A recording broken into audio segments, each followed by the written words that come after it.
Hello and welcome to our Lifestream D&D campaign. Currently tentative with the title Equivocation. I'm here with the usual suspects.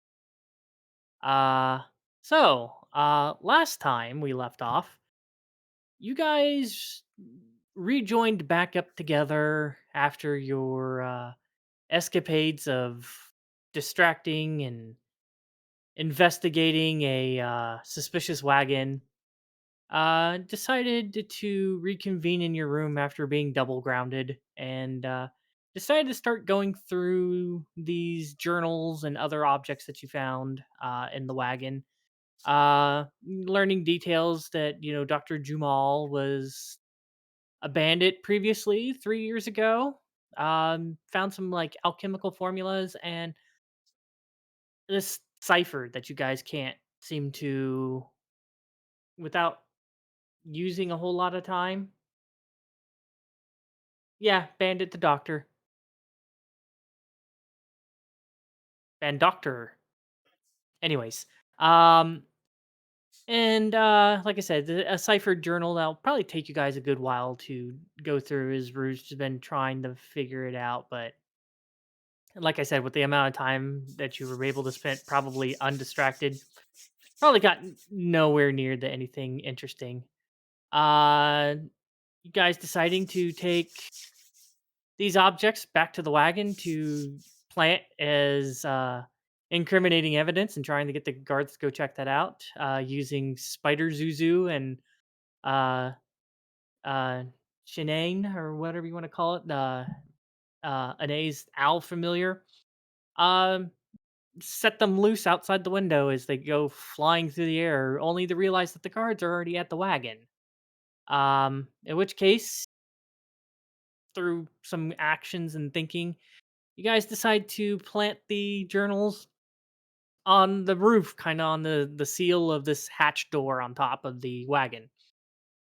And after placing them there ever so quietly, without anybody even noticing that Spider Zuzu was even there, uh, managed to have the owl knock them into the wagon and alert the guards of random falling books. Uh, a few other distractions too. Harrow decided to imitate a wolf. Uh, After which you guys headed back, did some more discussing, some more planning. Kind of learned that especially small blue bottle and one and the full unopened bottle had some kind of fiendish desecration to it. As you guys then came up with a plan with Star and Gravemaker to basically have them distract the guards, taking them away as you guys decided to see if you could find a lead to where this creature that flew off with the doctor went. Searching around, you guys managed to find essentially a stroke of luck, uh, trail of coins that probably fallen out of Dr. Jumal's coin purse as they were in a rush. Um, as you guys traveled for probably about a good 2.5 hours northwest, you guys stumbled upon this old, falling apart, no roof, stone structure. Probably used to be a building a long time ago. Um, and ground was blackened. Uh, as you guys decided to go around and try to come from the northwest end of this. You found that the passage was blocked with webbing. As Harrow decided to ignite her sword with fire and basically alerted this Amut that you learned about in previously, um, through a book of folk tales. Um, Took notice, summoned fiendish help, and a battle ensued. Dr. Jumal basically doesn't have a head anymore, and as you guys went through and murdered just about everybody except for this his accomplice who was running away until he took an arrow to the knee, and after the combat is basically now a one-legged man, as we'll pick up from there.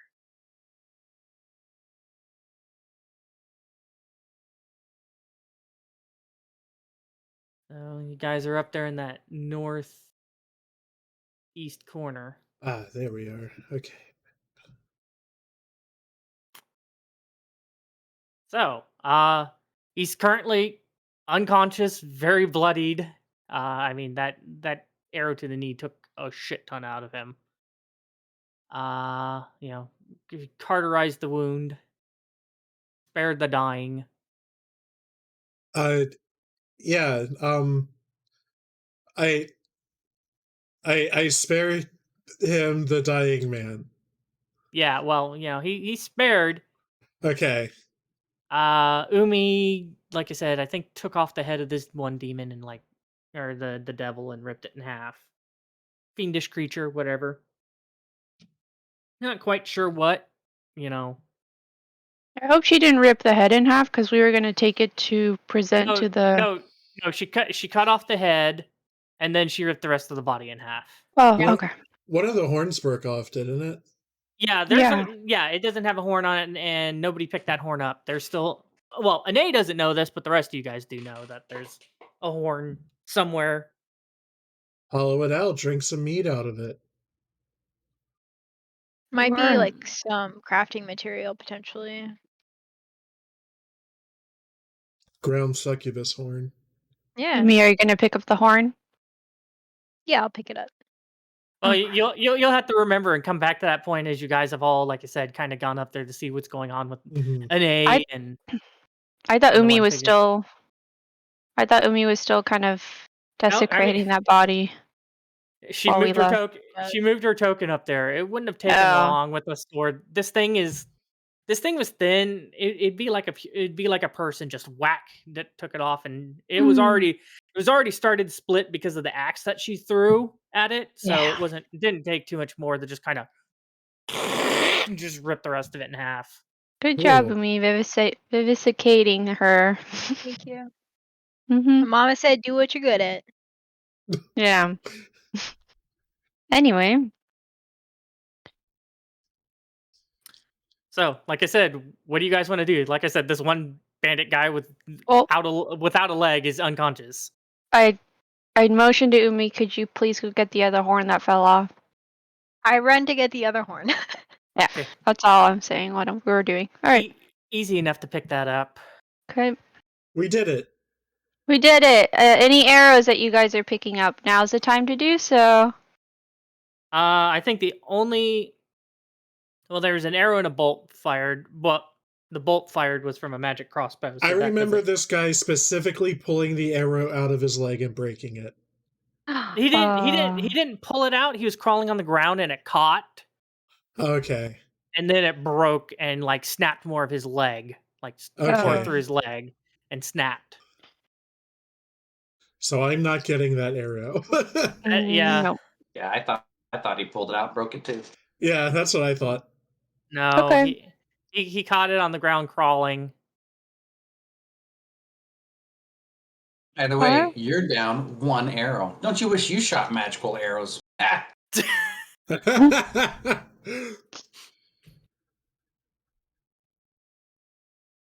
Well, I have a feeling we should take these two back to town. Yeah. Even though one of them's kind of dead. Okay. I didn't want to go back down and check out what he has on him. Okay. Go ahead and roll me an investigation check. While they're doing that, Rue's gonna kind of go around the building that they were kind of in and just see if he sees anything of interest. Okay. Easy enough. They weren't really trying to hide that. The easiest thing for you to spot. Let's see here. Yeah, you kind of get a sense of them kind of has this campsite basically kind of set up.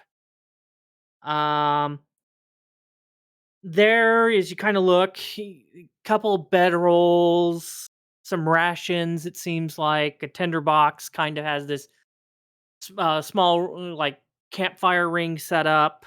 A couple of torches, and there seems to be a hand axe propped up against. I was going to point, but I'm like, you guys can't see what I'm pointing at. But yeah, down here by this tree where they were at, there's like a hand axe propped up against it. Investigating the doctor with that. 14. Okay. So are you just quickly checking, or are you methodically doing something? How are you doing this, Feugy? Yeah, I Are wanted you to pretty check very thoroughly. okay? Okay, so you're like pulling off the coat and stuff like that and checking and stuff like that. Okay. Okay.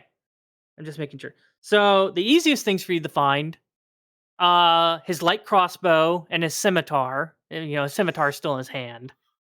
A packet, like a bundle of 19 crossbow bolts on him, and a pair of daggers. Those are kind of more hidden in the cloak. You're kind of assuming more than likely with those, he probably had them when they're in town, and if something would have gone wrong, he at least had something to stab people with. Um, Considering how you're doing this and stuff with the 14 investigation, yeah, I'd say you'd be able to check. Just kind of looking around, you kind of find like this pocket that's kind of hidden up on the shoulder. As you go in there and you look, you pull out like a piece of paper. Unfortunately, with your holy flame, a lot of it's caught fire and burned off. So a lot of it's burnt, but there's still a little sliver on there of paper with stuff written on it. So a And handwriting sample. the last thing that he has looking on him, going through, and also with the coins that I don't know who wants to be the banker. I'll let you guys decide that and how to divvy up money. But you find on him, with addition with what Goose found, 104 copper, 297 pieces of silver, 437 pieces of electrum, and 75 pieces of gold. We found Goosewaddle, 475 pieces of electrum. I know who wants to be the banker. Goosewaddle offers his services because he has the secure bag of holding. He's magically in his own thing. I can hold the most. So That's if I a- know Yeah. Goosewaddle, hold on to the Yeah. hard-earned coin. That is his argument. That is a And- good start to negotiations. And I will explain. An electrum piece is basically equivalent to 5 silver pieces or half a gold. Okay, we are going to continue to ask you about that every session. Well, it's on your character sheets. It's the one that sits in between. It's the oddball Yeah. instead of everything being divisible of 10. Fuck Electrum. Electrum sucks. Pretty much, but it's nice to carry 437 pieces of electrum instead of 4,000 like silver pieces, or 3,000 silver or 2,000 silver pieces. 800 silver pieces. Something goofy like that. Yeah. Well, it's one electrum is 5 silver. Oh. So yeah, 1,500. something like that.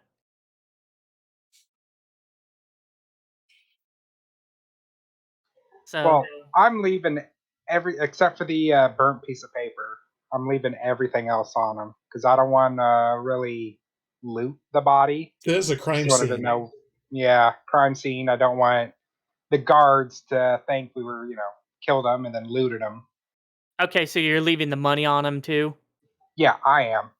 Okay. Okay. Then I would say more than likely.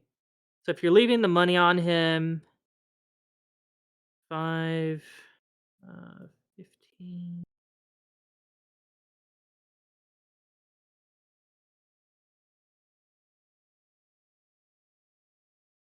So I would say more than likely, Goose, you found of that total, you found 20, 40, 15, and 5 in that order. Throughout your whole entire excursion of tracking.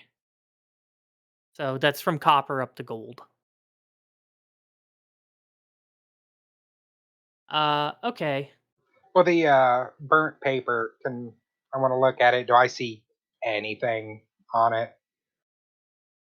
Let's see here. I'm trying to remember what you actually looked at. I don't think you really looked at too much of the other stuff. So it looks like letters and then something weird written next to it. All right, I'll flag down Rue. Hey, Rue, you want to take a look at this? Okay, hand it over. Here you go. What do I Yeah, say? it's a very burnt, not much left key. All right, I will no. put it in my bag and work on it when I actually have the book in front of me again. Yeah, so I would say you probably have like 5 letters worth of translation out of Better like, than 0. yeah, better than 0, but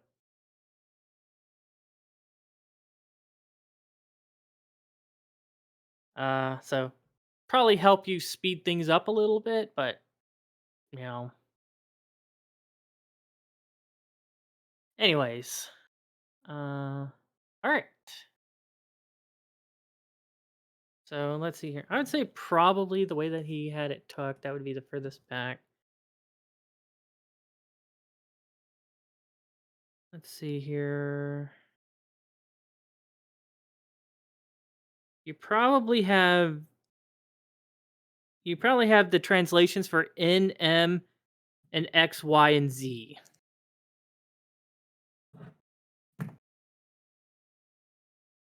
So unfortunately, other than Y, no vowels.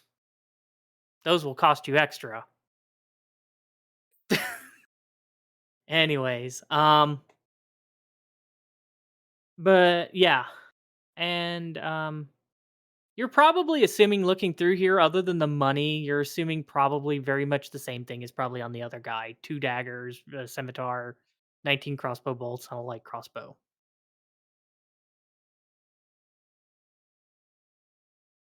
So are you doing anything in particular with the stuff you found kind of in their campsite, Rue, or are you just kind of... I was just originally looking around just if there's anything of interest or out of the ordinary throughout this entire building area. Okay, well, I mean, the dirt is odd that it hasn't grown back. It looks like it's black. You can kind of see where vegetation's been creeping up, and then, uh, you know what? Roll me a nature check.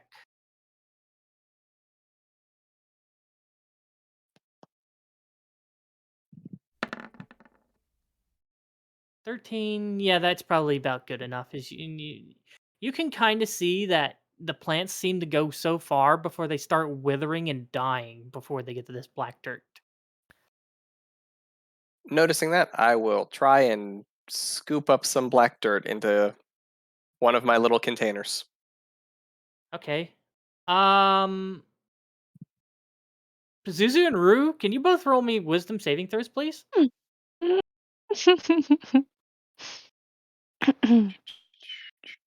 Uh-oh.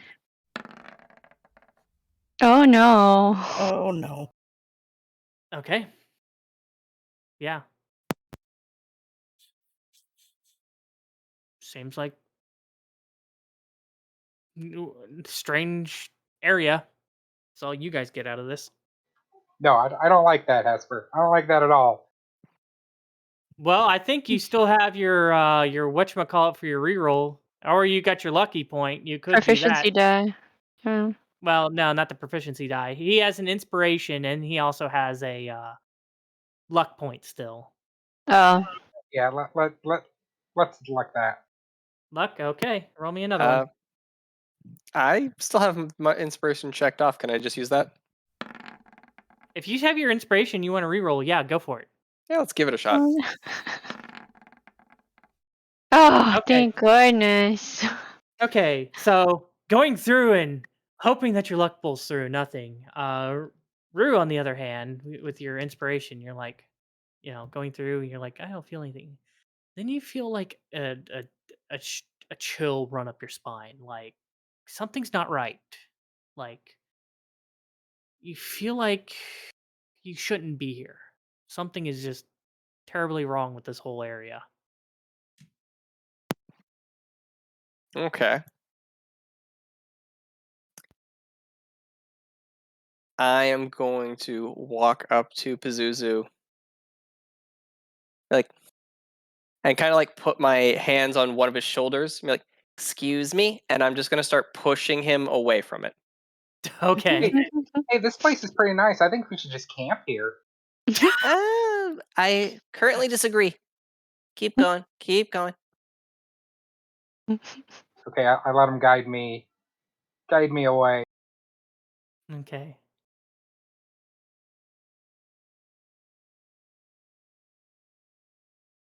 But I'm still trying to put some of it in a glass, one of my little glass vials or containers. Yeah, you did get some dirt. I'm just saying, as you were doing that, all of a sudden you felt Got it. that chill just run up your spine. You're like, oh God, we should not be here.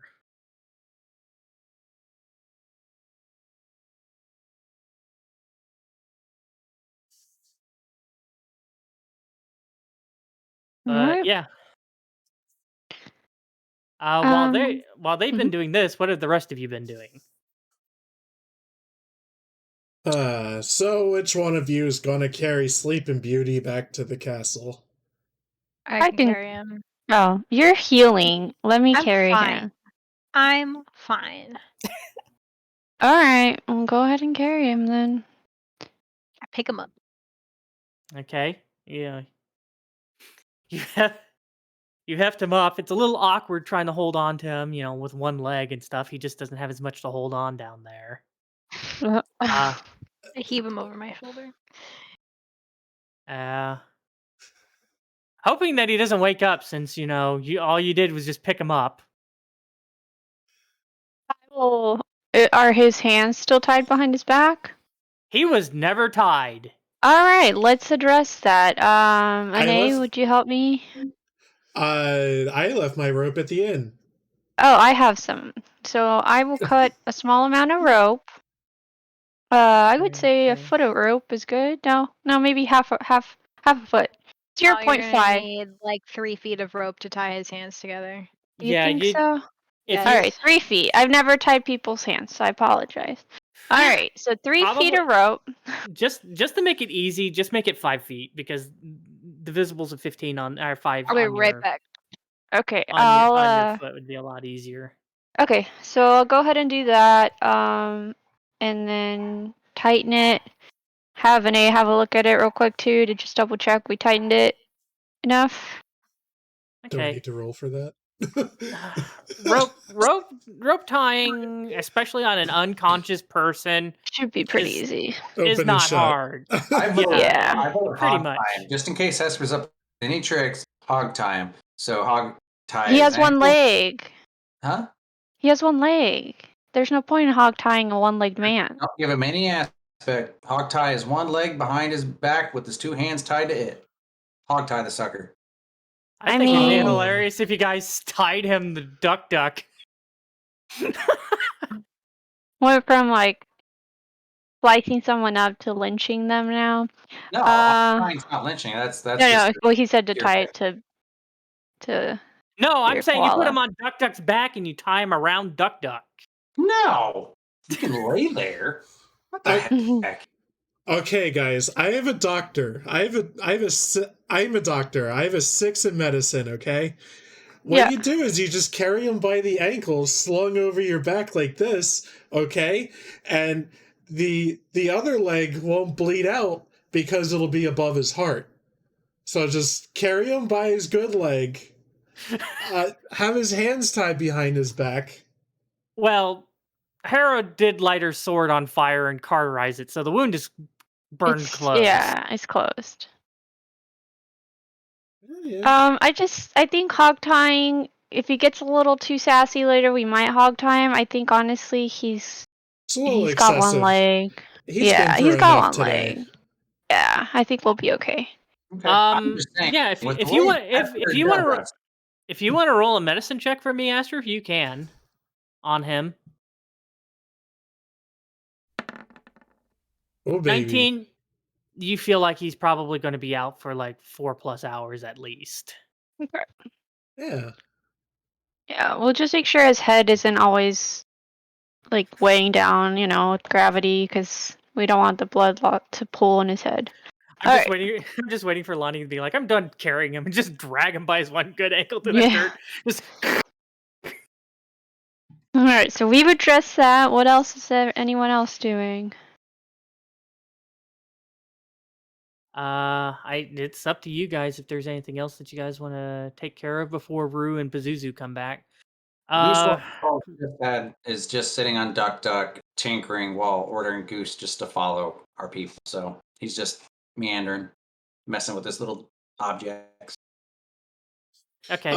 In character, hey, did anybody check the doctor guy's pockets?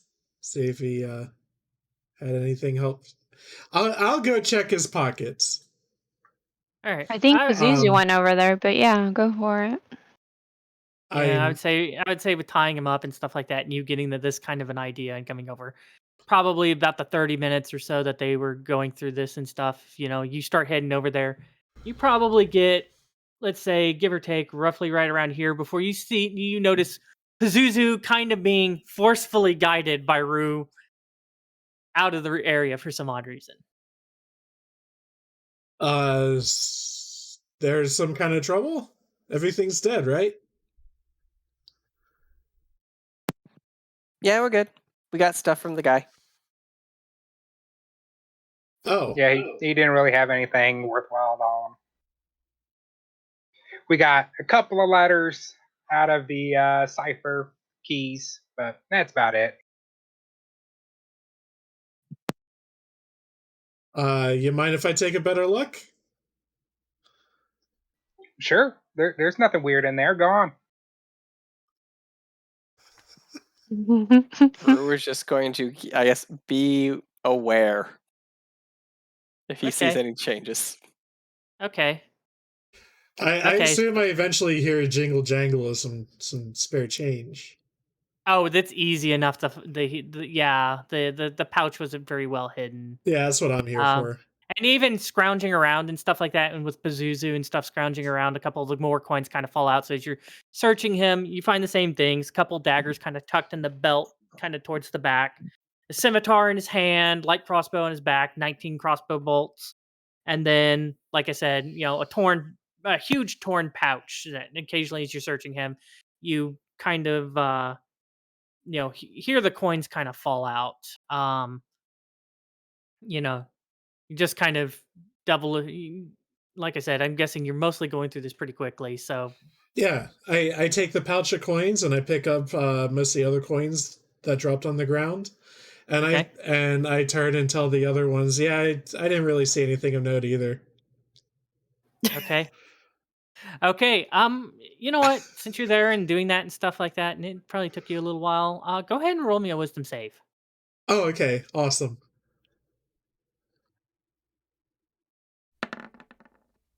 20.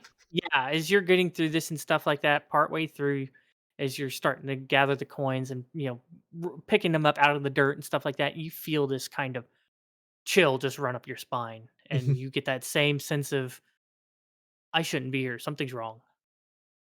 I start reflexively casting Detect Evil and Good, but I don't have any spell slots, so it just kind of goes, it fizzles, I guess.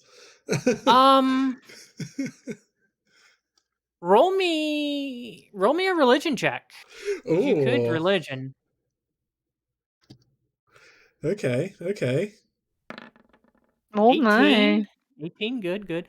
As you kind of get through this feeling and stuff, and just kind of what you've read and kind of dealt with and stuff, you get kind of a sense, through religion, just kind of like looking at this and stuff like that. You kind of feel like something really bad happened. And from whatever that really bad happened, there still seems to be something lingering about that, does not appreciate being disturbed. Is more than likely what you're getting from this feeling. There's something here, and it does not like that you guys are disturbing it. Okay.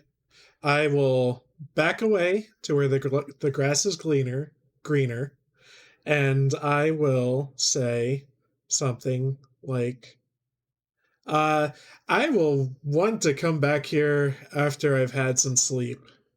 Uh, I'm very interested in this place. I think there's still more to find, but I'm too tired to cast any magic regarding spooky ghosts currently. But I got a spooky vibe. Yeah,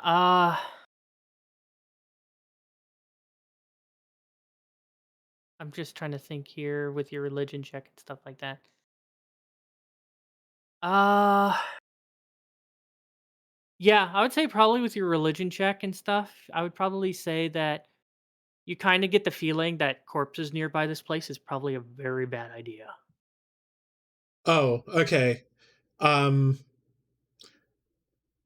on second thought, I'm going to pick up our friend Good Doctor. Okay, easy enough is, yeah, the skull's still there. It's blackened, but still manages to hold together. Whatever few materials of sinew or whatever is managing to keep this together is still there. I've decided we're bringing this man home too. I mean, I don't think we can fit another person in the hotel room, if I'm honest. Uh,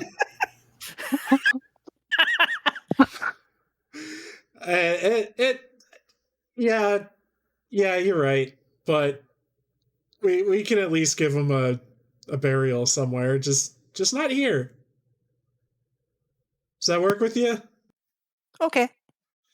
Should probably take him to the guards. Let them figure out what to do with him. Hopefully clear our names. Okay. Okay, so I will address this in character. What the hell do you think is going to happen when we just drag a smoldering, blackened corpse up to the town guard? I mean, they already think we're doing stuff, so they'll probably just think we're even more evil. But we got to do something.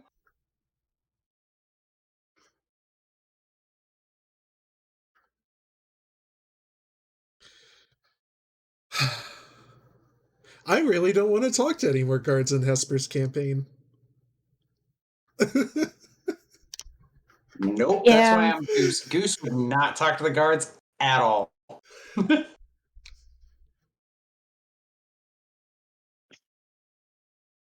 Okay. Well, we should be heading back either way.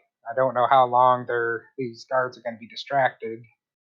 They might already notice we're gone. Oh, based on the information you gave me for my religion check, do I notice any other corpses in the area? Like, yeah, you see the just torn in half pile of fiendish. Oh, I thought corpse. she maybe would have disappeared or turned to ash or smoke. The others turned to ash, and you've seen that happen, but the Amut did not. Okay. I guess since I've already gotten the spooky vibe out of the way, I'm going to motion for Rue to carry the Good Doctor, especially because he is the arm wrestling champion. Okay. And I'm going to go examine the Amut. Okay. All right. Well, I mean, it's a gory mess as it's been torn in half. Just the sheer amount of wounds on its body from the combat. Lacking a head. And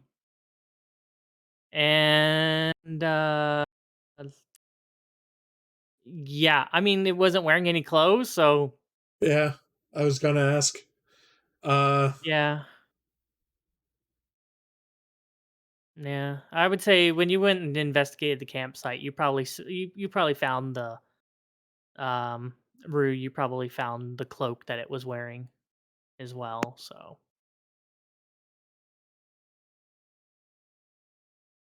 Rue would not have clocked it past that. yeah, well, I'm just telling you what was there in the campsite, but not a whole lot of interesting things. I understand. I'm going to call out to Sayanine, my owl. Okay. Hey, Sayanine, can you come here for a sec? Okay, there's your owl over there, and I'm assuming you're over there too. Sure, Oh, okay, there's... What do you reckon I, do with this? How I dispose of body? Because if I bury it, the ground's probably cursed. If I throw it in the sea's probably cursed. Burn it. Yeah, I don't know what you expect this owl to say to you. It's just kind of like looking at you like, what do you want me to do about this? Okay. This is for you to figure out. I guess I'm going to pick her up too. Okay, a little hard. I guess you can grab each leg and just start dragging the... Granted, probably leave behind a gory mess. Yeah, without anything to really put it in. It's... Yeah, I mean, Ane doesn't really have any respect for fiendish entities.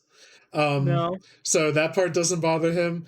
Like, the part is the environmental effect that this creates. Because he assumes that leaving a bloody mess of a fiendish corpse will, like, desecrate the land. Or if they dump it in the ocean, desecrate the water. Like, you know? Yeah, or, maybe this might have something to kind of tie to what you were told about before with desecrated animals that you found out a couple of day or a day earlier that you heard stories about from Harrow and Rue. And I know I'm far away from the group, but out of character. Bringing home a dead, like, fiend probably will ingratiate us with the guards, I'm thinking. Because bringing like a random dead guy and an unconscious guy to town is strange, but bringing like a dead demon...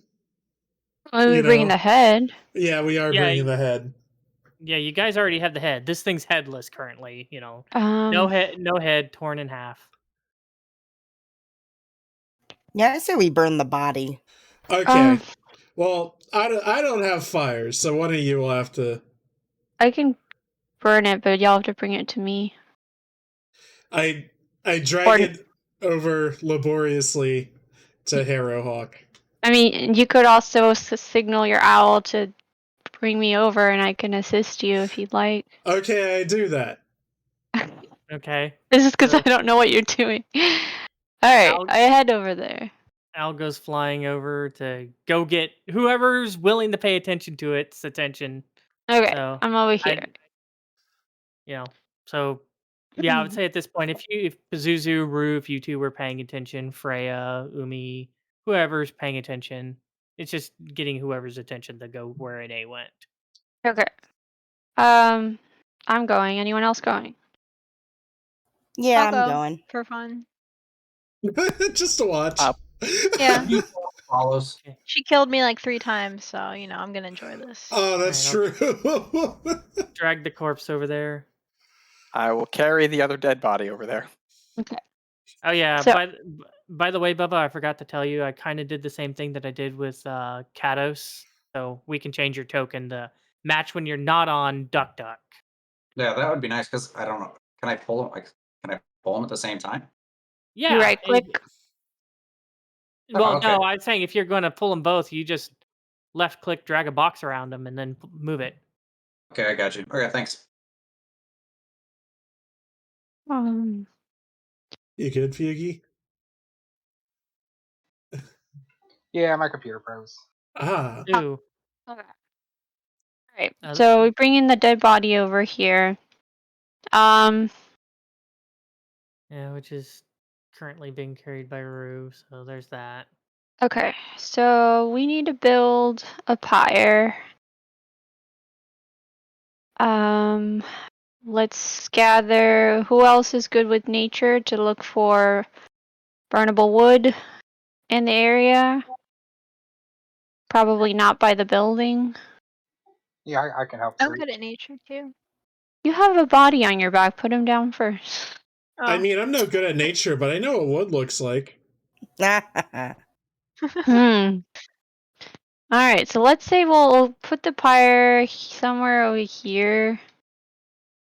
And I'm gonna grab. I kind of eye the bodies, then I look at everyone else. I'm gonna need a new bedroll when we come back. And I open my bedroll and I start helping them put the corpses into the bedroll to then carry while we make the pyre. Okay, so you're putting the doctor and the fiend in your bedroll. Yes, so that it's like kind of like in my mind it's a sleeping bag, but I'm just shoving all the body parts in there so then I can carry it. We don't want and the then burn doctor it. burned, do we? I don't I want to thought we burn the did. doctor. You want to keep the doctor? Yes. Okay, alright. So then I'll just put the fiend and all her body parts and excrements and Okay, and then you're just gonna burn the sleeping roll. Yes, but we're gonna build a little small makeshift pyre to elevate the sleeping roll and then burn it with Okay. wood All right. away from the building. Okay. Yeah. No. That's perfectly fine. I would say if you're looking for a clearing, I would say with you guys walking and stuff like that, there's probably a pretty good clearing, probably about 30 or so minutes away from here. That Okay. would be decent. The problem that you guys currently have. Oh wait, no, Umi has hand axes, so yeah, never mind. I was gonna say you guys don't have any axes, which makes cutting a tree harder if you want to cut down a tree. Wasn't there an axe in camp? I Well, will the only punch one the in- trees into tiny little pieces. The only one who knows about that is Rue, and that's up to Rue if he wants to disclose that information because nobody else went exploring. I feel like he would tell us that if we're trying to chop down trees. I mean, yes, but he also sees that we have much better weapons, so he's probably not going to think that the axe is useful. Yeah. Well, and I think as we're walking to the clearing, I also want to. The whole purpose was to have people look around to see logs, things like that, that we can not have to cut down a tree per se while we're making a pyre. All right. Easy enough. So as you get closer, I'd say we'll just kind of say for brevity and stuff, you guys get what you guys want and stuff like that. Start heading over that way. Unconscious body being carried by Umi, Rue carrying dead doctor, you carrying sleeping bag of gore. Yeah. And as you guys get there, easy enough to find your direction back. Looking for wood. Survival check, please. Who's heading this? I have a 3. Who else has it? I What's have your a survival? 2. Oh, survival? Yeah. Yeah, 2. 4. Anyone else? 4? Okay, do it then. The one that has a 4. Okay. All right. And if somebody wants to help him, I'll allow him to roll at an advantage. Umi, you wanted to help him? Yeah. Okay. I was so glad it's the two of us working together again. It's like old times. 16, easy enough. You're able to find some some old like some old trees that have just due to age broken and fallen off. You can take them if easy enough with Umi's strength, dragging the wood back to be cut into smaller bits. Other branches that have just broken off and stuff that are a pretty decent size. I would say it'd probably take you guys probably about a good hour or so to finally gather probably enough wood to make a pyre that'd probably burn hot enough to probably burn this. As you go through, and like I said, probably about an hour to do that, and probably about another 45 minutes or so to go through and take care of that. So by the time that you guys get done with this, setting up this pyre and stuff, which is easy enough, we're looking probably about pushing 4:30ish, maybe Okay. 5 by the time that you guys get this set up. 4:30. All right. Well, And yeah, and like I said, is the rain, the rain's started coming a little harder, but not as hard as it was earlier in the day. And it's currently raining lightly. okay. So, Pazuzu, do you have any fire magic?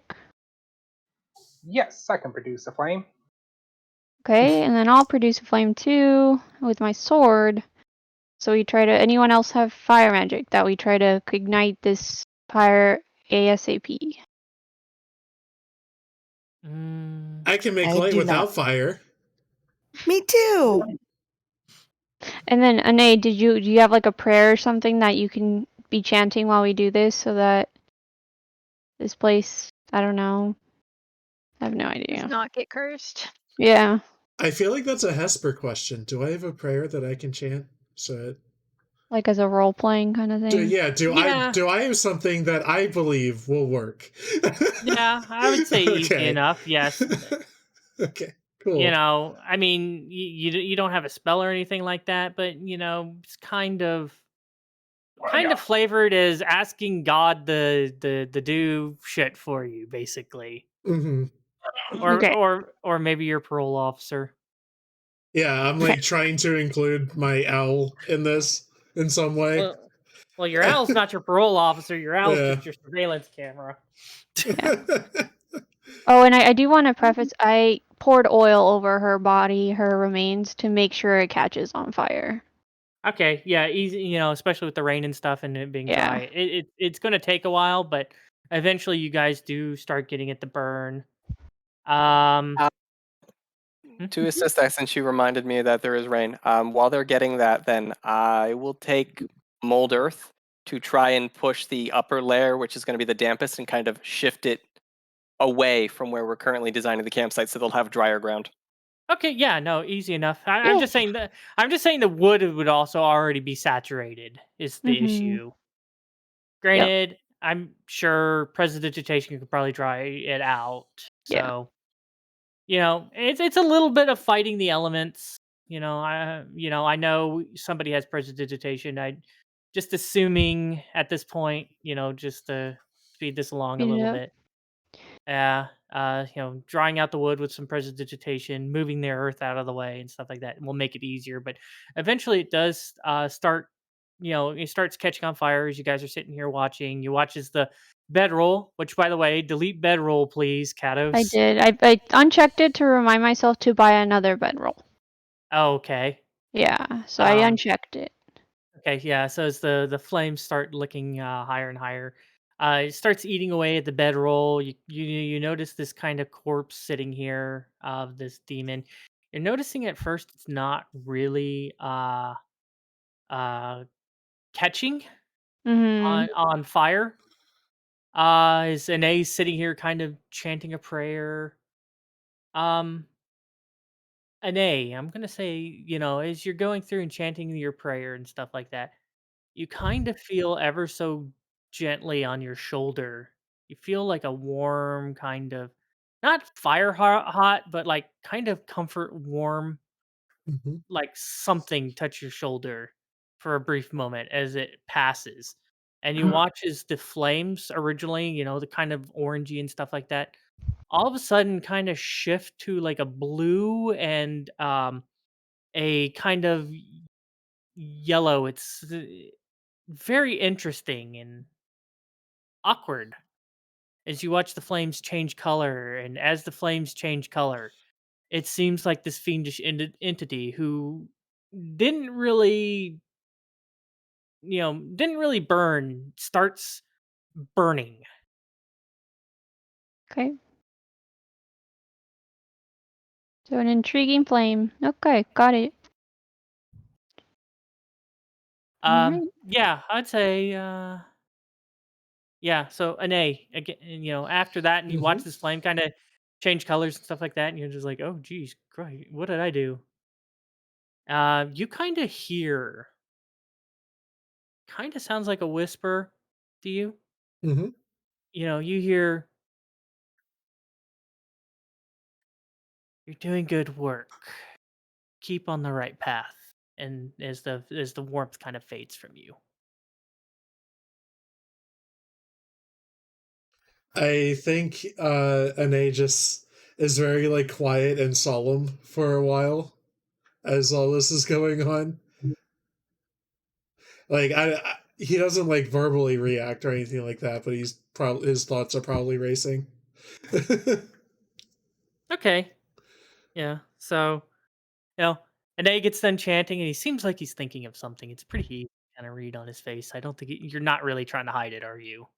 No, I probably have a bit like of a heavier expression. Yeah. So, kind of what you guys can read out of this situation pretty easily without digging deeper.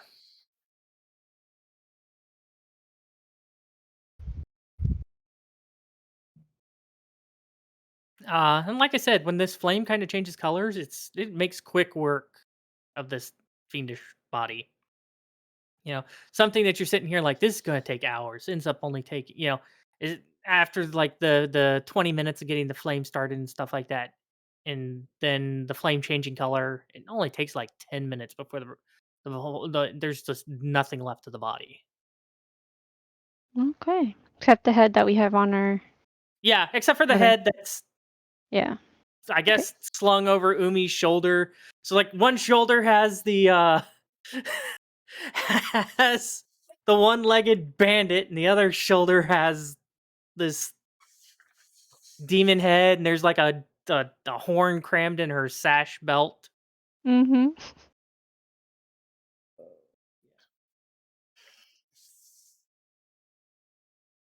Uh, but yeah, okay. So, on that note, unless there's anything else that you guys are wanting to do here, I guess you're heading back to Rio.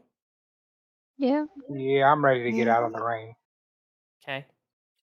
So as you guys continue to proceed back, um, the trek back doesn't take nearly as long as the trek there. The trek there you were tracking. The trek back, not so much uh tracking, but it gets pretty close to about 6 before you guys get back. The rain is lightened up even more. It seems like you guys are starting to get towards the cusp of the end of the rain. As you guys start heading towards the edge of town, uh I'd as you like to guys stop Rue for a moment before we enter town to put that body that he was carrying in also his bedroll. Because one thing is to carry an unconscious person, the other is to carry a corpse. I will Okay. buy him a new bedroll. I will I buy will him. do as Yeah. she says. Yeah, I just wanted to get that clarification. I realized I didn't say that during the pyre scene, and I don't want us to get in trouble, so. Okay, not Yeah. a problem. Yep. I'd say it's probably pretty easy to kind of see off in the distance. You see what kind of looks like lantern light, probably held by something. It's about person height. There's a couple of them, probably about 4. Are we going to do anything to weekend at Bernie's this situation with the unconscious man? Or are we just going to let this play out as it's going to play out? I mean, ideally, my understanding is we asked them to be led to the law office and then explain to them that we went and got a nut and then just show like all the evidence. Because at this point, from our understanding, is Star and Gravemaker were already going to be letting them know about it, that there was a demon. And that we caught the criminal.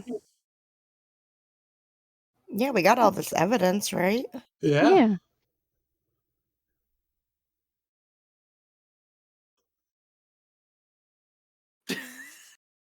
I mean, Yeah, let's go get arrested.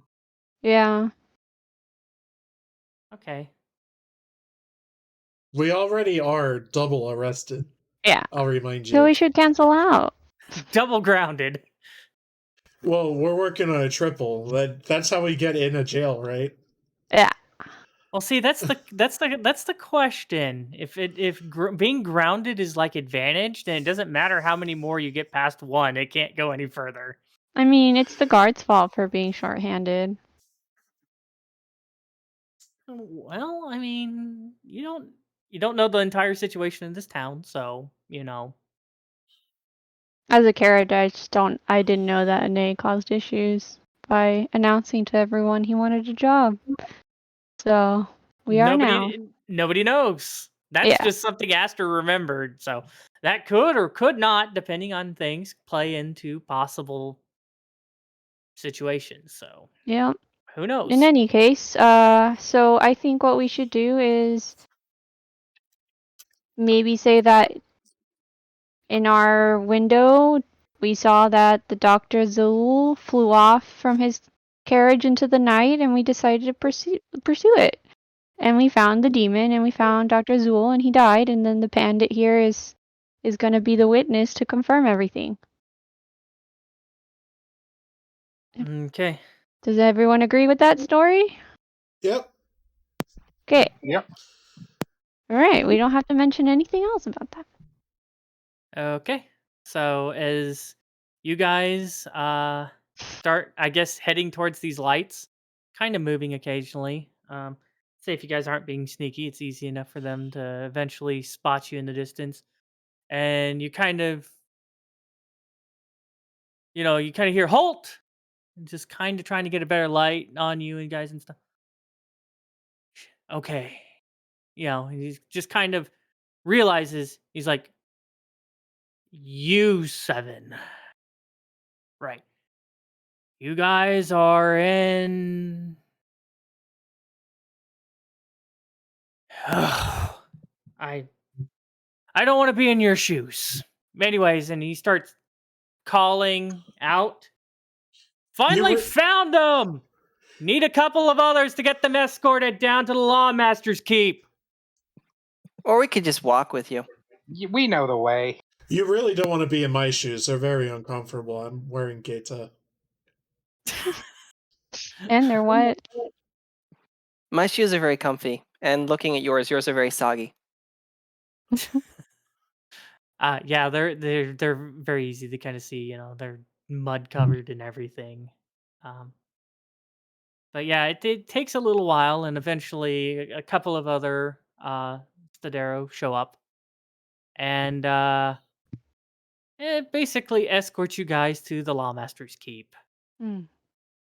As you guys are starting to being escorted in, start to get to the door, you watch as all of a sudden, you guys are just right at the door, and the door just like slams open, and there's this heavier set man, just bad comb over. You guys have kind of seen him before. It's very easy to tell he is pissed about something, and he's just like, "Get out of my way, you fools!" Mm. And he's just, motioning for the guards to get you guys out of his way. They're like, okay, fine. And they kind of tried to grab you guys and kind of push you back a little bit to give him a clearing to kind of walk through. I get out of the way. Yeah. Keep walking forward. Mm-hmm. He's not slowing it. He's mindless, continuing his momentum towards the destination. Okay. Yeah. So, like I said, there's this bigger, heavy set guy with the bad comb over. Looks at you and he goes, "Did you not hear what I said? Get out of my way, peasant." No, I didn't hear actually. Okay. I swear, people now these days, no goddamn respect. Everything I do and stuff, and just kind of walks off. very pissed, and in more of a foul mood now. Now, the guards are kind of standing there, kind of keeping you guys out of the way. Those who they were able to keep out of the way and able to get to in time. Obviously, Rue is not. Like I said, there's only about 4 of them, and there's 7 of you guys, so it's a little hard to kind of coordinate people with less people. As soon as he's walked past me, Rue will continue his trajectory. Yeah. Doesn't take long for him to get past you. As the guards are sitting there and there's this, okay, come on, let's go. Hopefully there's nothing else going on. As you guys are led in, you notice pretty quickly, Cobblepelt is sitting behind the desk. He's filling out a whole bunch of paperwork. You notice that Spring Cloak, the Lawmaster that you guys have talked to before, just huge bags under her eyes, just tired, exhausted, and just looking very annoyed, like she just had to deal with some pompous asshole. Hmm. And she looks up and she's like, okay, so now you 7 decide to show up. That's great. I already know some of what's going on, but anywho, sounds like at this point, with you guys showing up, we might as well go ahead and just get this done and out of the way with. And she motions for you guys to kind of go over to this kind of trial kind of area. Kind of has an area for you guys to stand in, and she just kind of starts ascending the steps. Puts on her, puts on these adornments, kind of more as kind of like a formal attire of her station and such. Cloak, pauldrons, bracers, that kind of stuff. As she sits down and she's like, all right, so from what I understand, you 7 decided to take the law into your own hands with the assistance of 2 others. And now you've come back with whatever's in that, whatever the hell he is, and whatever you have over your shoulder. Don't forget the head. Where would we put the head? That's the thing I'm assuming is just slung over I got Umi's it. shoulder. It's right Oh. here. Yeah, you hold up the head and she just kind of aghast. It's just like, what the hell is that? Found it. Found it. hmm Great. After I killed it. Well, After that's he nice. killed this, and I will drop the body. We found your missing Okay, doctor. so another. Okay, and from that assumption, I'm assuming he's dead. Great. That one's alive. Yeah, you'll get all your answers with him. You work Hopefully. with them. She kind of motions over to one of the guards, and she's just like, looking aghast at the head and stuff like that. She doesn't know what it is, and she's just like, It's not a gas. I need you to go get. What'd you say, Lonnie? I said it's not a gas. Sorry. Horrified. There.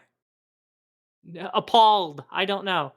Anyways, she turns to one of the guards and is just like, go get Father Elderwater. Might need his expertise for this. And, the guard kind of goes out and stuff. And he's like, all right. She points over at another guard.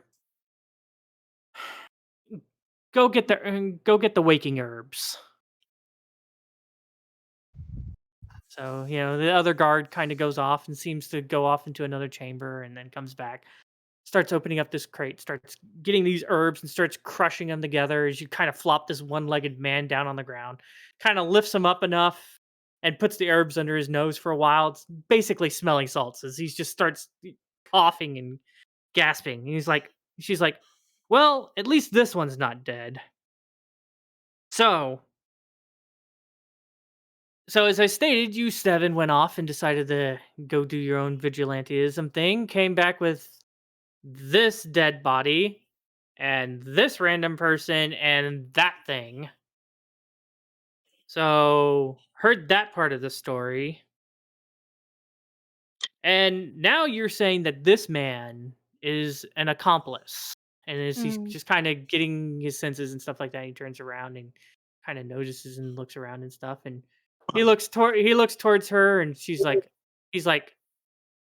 these 7 ambushed me. I was out in the woods minding my own business. Now they ambushed me, shot me in the leg, and apparently now I'm missing a goddamn leg. Or God's damn leg. Any of you guys interjecting as he's just kind of going off on this? Hey, Rue will raise his hand. You should have left the arrow in, buddy. Rue will raise his hand. Anybody else doing anything as this guy's trying to push the blame off that he's innocent? You guys basically assaulted him. I'm gonna growl under my veil really loud and glare at him. Okay. Anybody else doing anything else? No, Rue's just hand up, waiting for, like a student, waiting to be called on.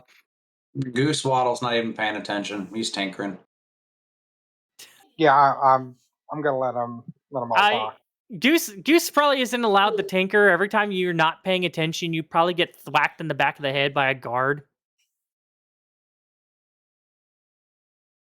Because you're supposed to be paying attention. Stare at the guard. Just stare at him. I don't appreciate this. What'd you say, Feugy? Oh, I'm letting them talk. Okay. And Lonnie's AFK, so I guess she's not saying anything. She's in the restroom, yeah. Let Rue speak. Well, I'm just kind of saying, it's kind of heated argument and stuff like that, and seems to be getting a little unruly at this point. Oh, Lonnie's back. Hey, Lonnie, are you doing anything? You're currently being accused of assaulting the one-legged man. I did not assault him. Did I? He's saying the whole group assaulted him. Oh, well, I mean, they attacked us first. The whole group Yeah. did not assault him. I assaulted him. Yeah. Me. Well, anyways, so it's this kind of unruliness in the court starts happening. She says, I hate using this damn thing. And she picks up this kind of statue that's kind of sitting, or kind of it kind of looks like, kind of a bit of like a statue-esque like thing. It looks like an axe that has 2 weights on the end of it, kind of like a scale, but instead of like the scale part, it's like an axe. And she kind of grabs it and slams it like a gavel down onto her desk. I need everybody to make me a wisdom saving throw, please. Mm.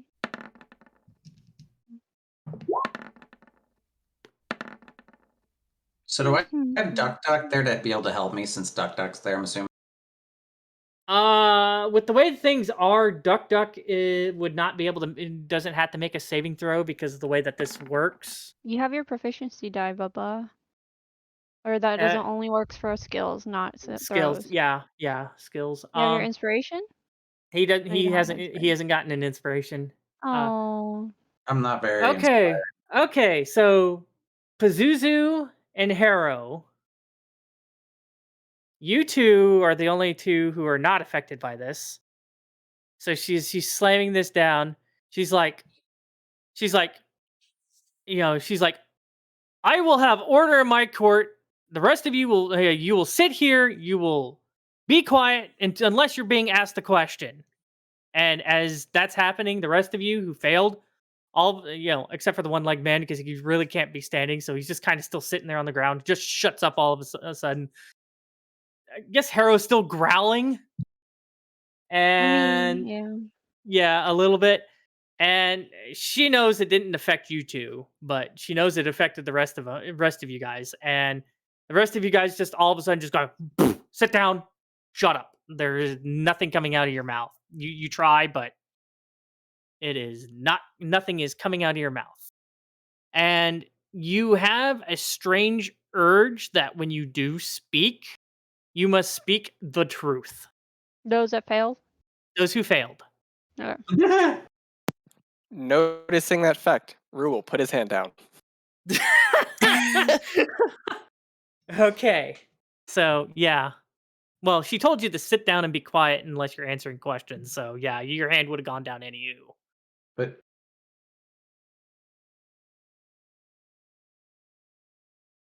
Well, she's like, okay.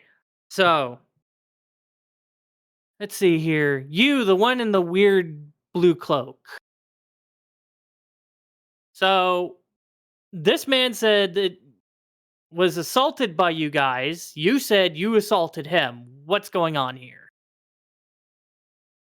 Okay, so we were tracking, well, the two dead ones, who flew out of the carriage into the sky and landed somewhere. We followed a trail of coins to a location that I can point to on a map. And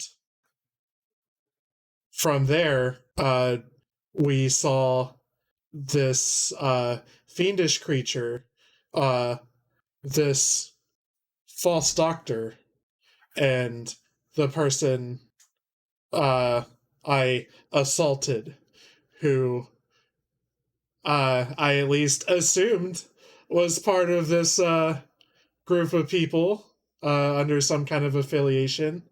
But while the others were attacking this fiend and the man, I decided to capture this one. So I shot him in the leg so he could not escape. He pulled on the arrow and it made it worse. And we had to cut off the leg and cauterize the wound as we were capturing him and bringing him back home. All right, and she, motions for you to sit back down.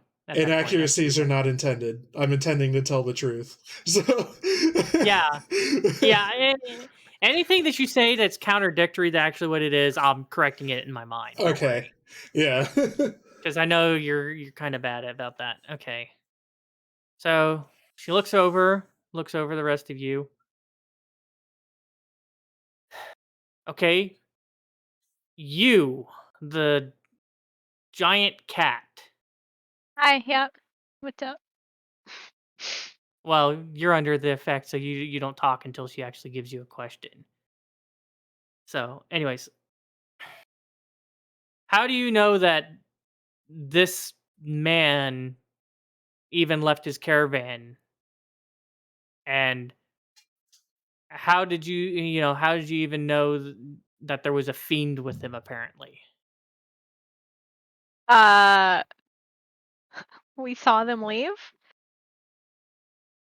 I say with a question mark.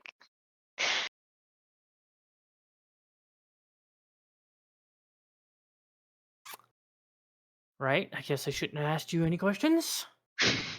She motions for you to sit back down.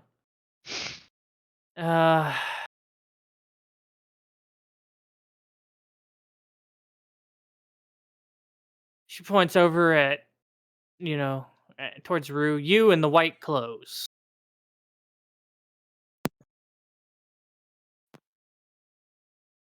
How did you guys even know that they were guilty of this, of anything? Oh, well, we told you that a couple days ago because this guy's boss, and I point at the body, was selling weird potions, and we brought it to your attention, but nobody did anything.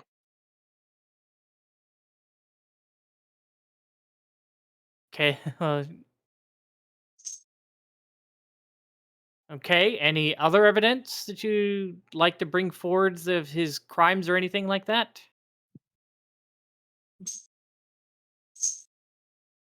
We're going to start digging through his bag on what other evidence we might have in our possession at this moment, because I'm pretty sure we put all the rest of it back. You have books and stuff. You have the cipher journal. Oh, yeah. And I am under a spell, so I will be pulling that out. And that is? Book we found. Ciphered. We found 5 letters that weren't destroyed when his body was killed. Right. And how did you get this? We picked it up. All right, I think I'm starting to get this put together. You, she motions for you to sit down, Naru. You, the little one. Yes. So, how did you manage to get the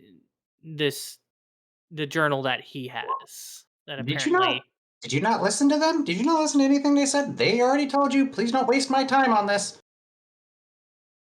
If you have any questions that have yet not been asked to another person, you can ask me. However, I have much more important things to be working on in this moment in time to be answering redundant questions.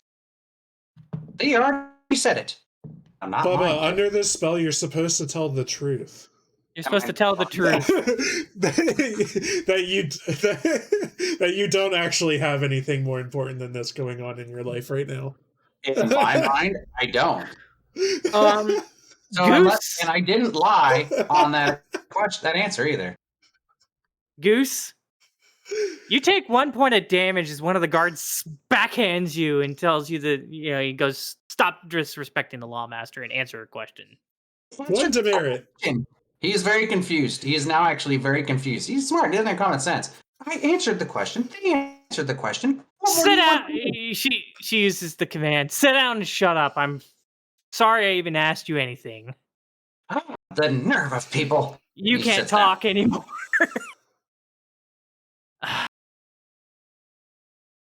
Fine. I'll ask her instead. She points over at Freyja. How did you guys manage to get your hands on that kind of evidence? I'm not certain. I believe. You can't lie. I'm pretty sure she was under though. the influence during this time. Yeah, she was drunk and possibly passed out during this. I think I was napping during that time. No, you were outside. You remember you tried casting Hold Person and you cast a Charm Person on him? You were out there. Was she drunk, though? She was pretty drunk. She was drinking at the bar the whole time. Okay, yeah. Okay, no, you're right. Damn it. Okay. Well, we may... God, I don't know how... So yeah, here's the thing. We were totally at the caravan and... she has loose lips. We were at the caravan because, again, we knew he was trouble and nobody was doing anything. So yeah, we were trying to talk to him, see what was going on, and he was not very helpful. But we did manage to find the cipher book and the potions he was brewing and some weird substances. And yeah, that's how we found it.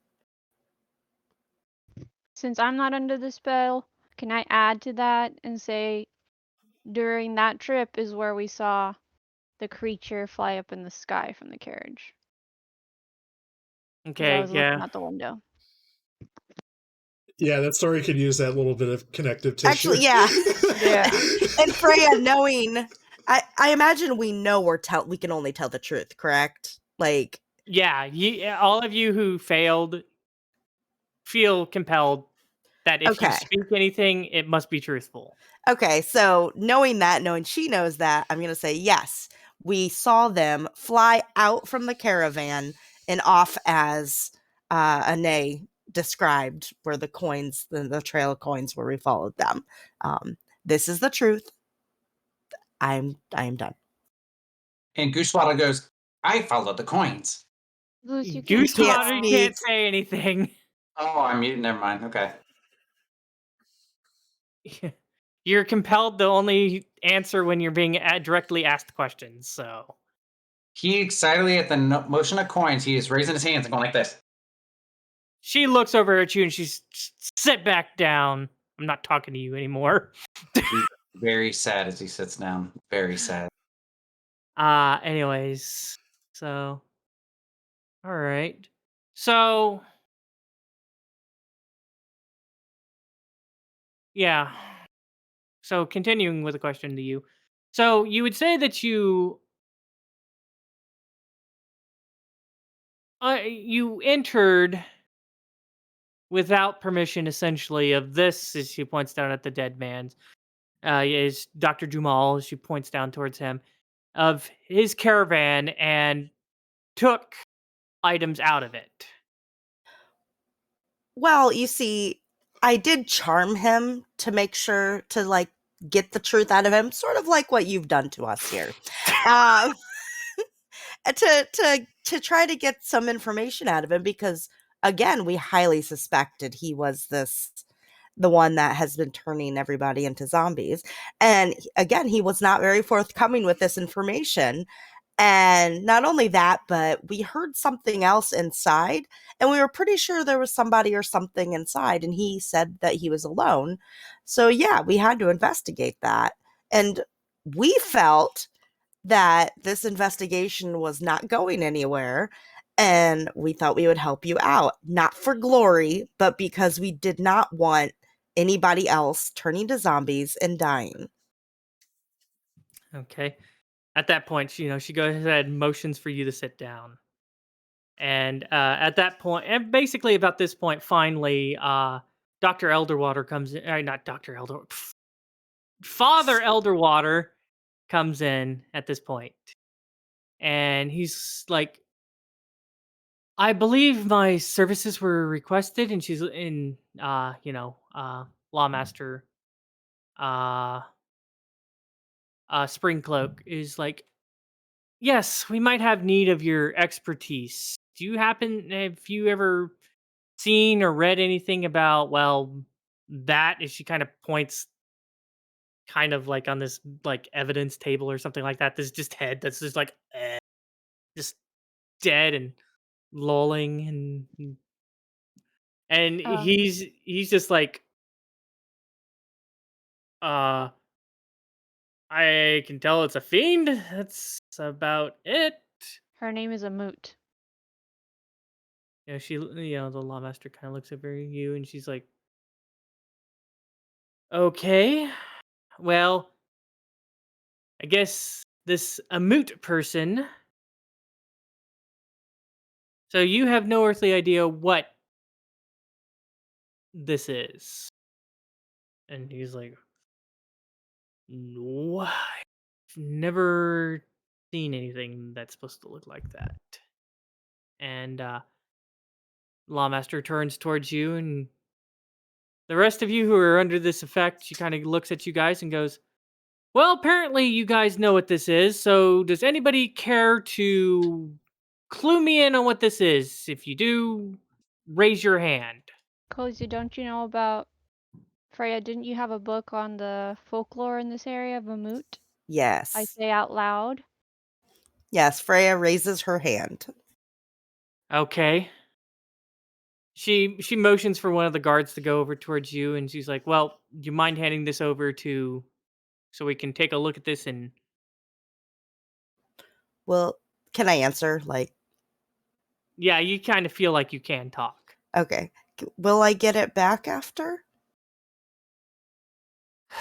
Depending on circumstances, possibly. I paid for this at one of the shops here. I really wanted to read it more.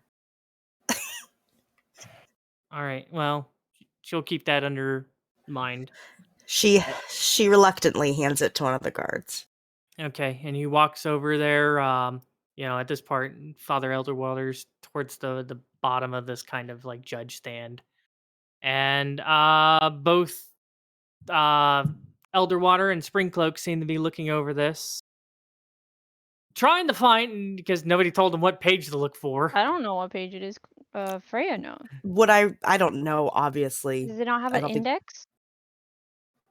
Not really, no. I What mean, a the way that horribly stories good- would have been. If I was looking at the pages, I would know about where it is. So I tell them like about halfway through. Okay, yeah, as they get there, they eventually find what they're talking about and read it over and seem to be discussing with one another. Hmm. Well, apparently this thing is not named a moot, it is a moot. And looking at this and what happened previously, it seems very much that this thing seems to be responsible for that. Hmm. And so far, it seems like he was in cahoots with that. Mm-hmm. So that pretty much takes care of that part. Now the question is you, as she turns towards the one-legged bandit man, and she's like, "So, you claim to have been assaulted?" And he kind of sits there quietly. So, what were you doing before you got assaulted? He continues to sit there quietly. So, do you know the deceased man? A continues to sit there quietly. Well, let me tell you what I think. It sounds like you are in cahoots with him. So, that should take care of that. So, I'll go ahead and pass this verdict now. Let's see. Well, it doesn't make any sense that I don't know your name. So, speak your name. And, the guards are kind of surrounding him at this point and probably going to force him to. And he eventually finally goes, Reston. Well, Mr. Reston, apparently you are found guilty.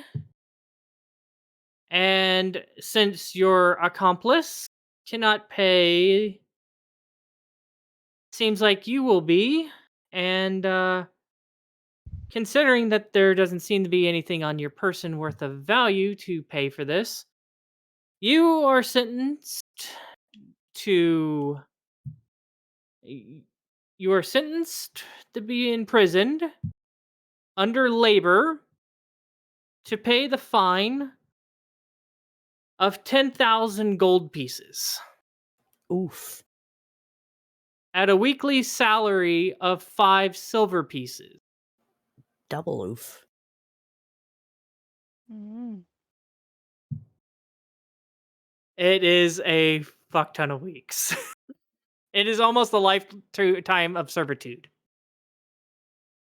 Now, take him away and go get Braum. He's going to need a new leg.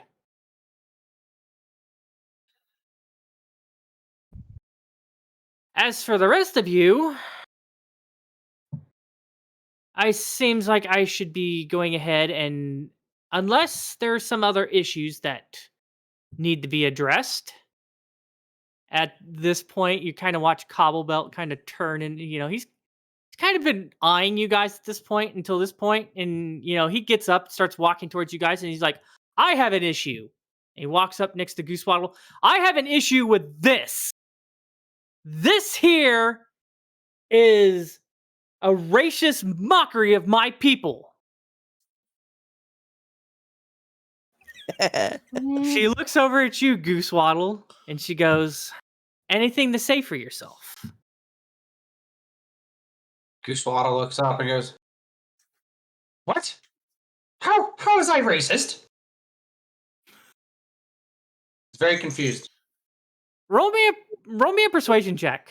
How is that persuasion? He's just confused. He's not persuading anybody. He's confused. Just roll me a persuasion check. Oh dear. Nope. Mm. Okay, so she looks at you, kind of gives you a good look over and such. Right. Right.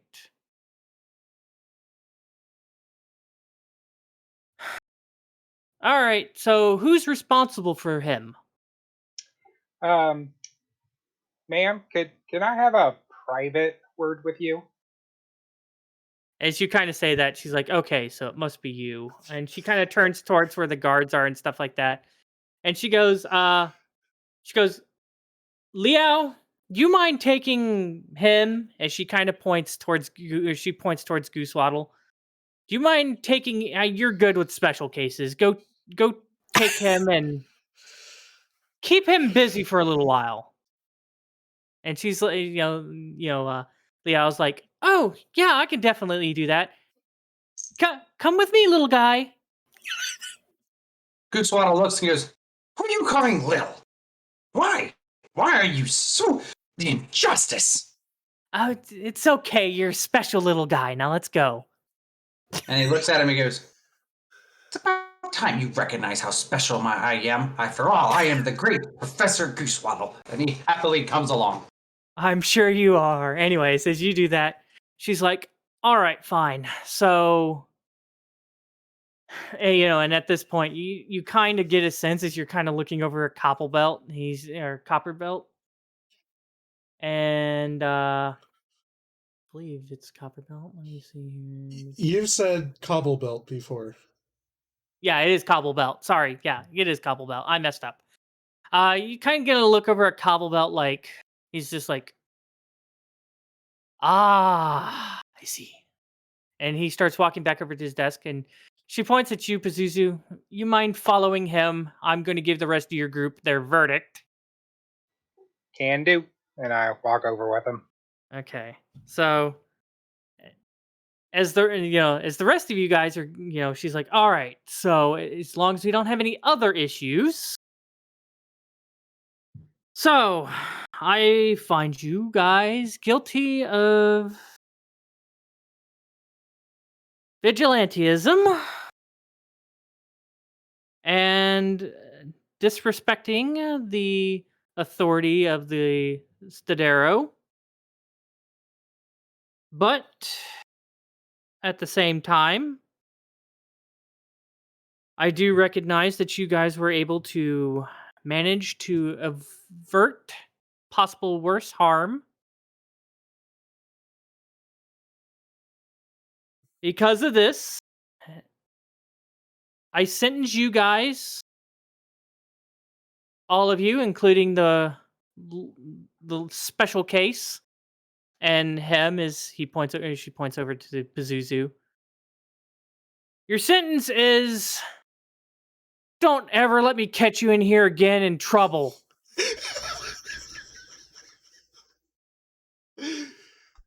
Now, if you'll excuse me, as she starts taking off her garb and stuff, I'm taking the rest of the day off, Cobblebelt. Only get me if there's some major issue.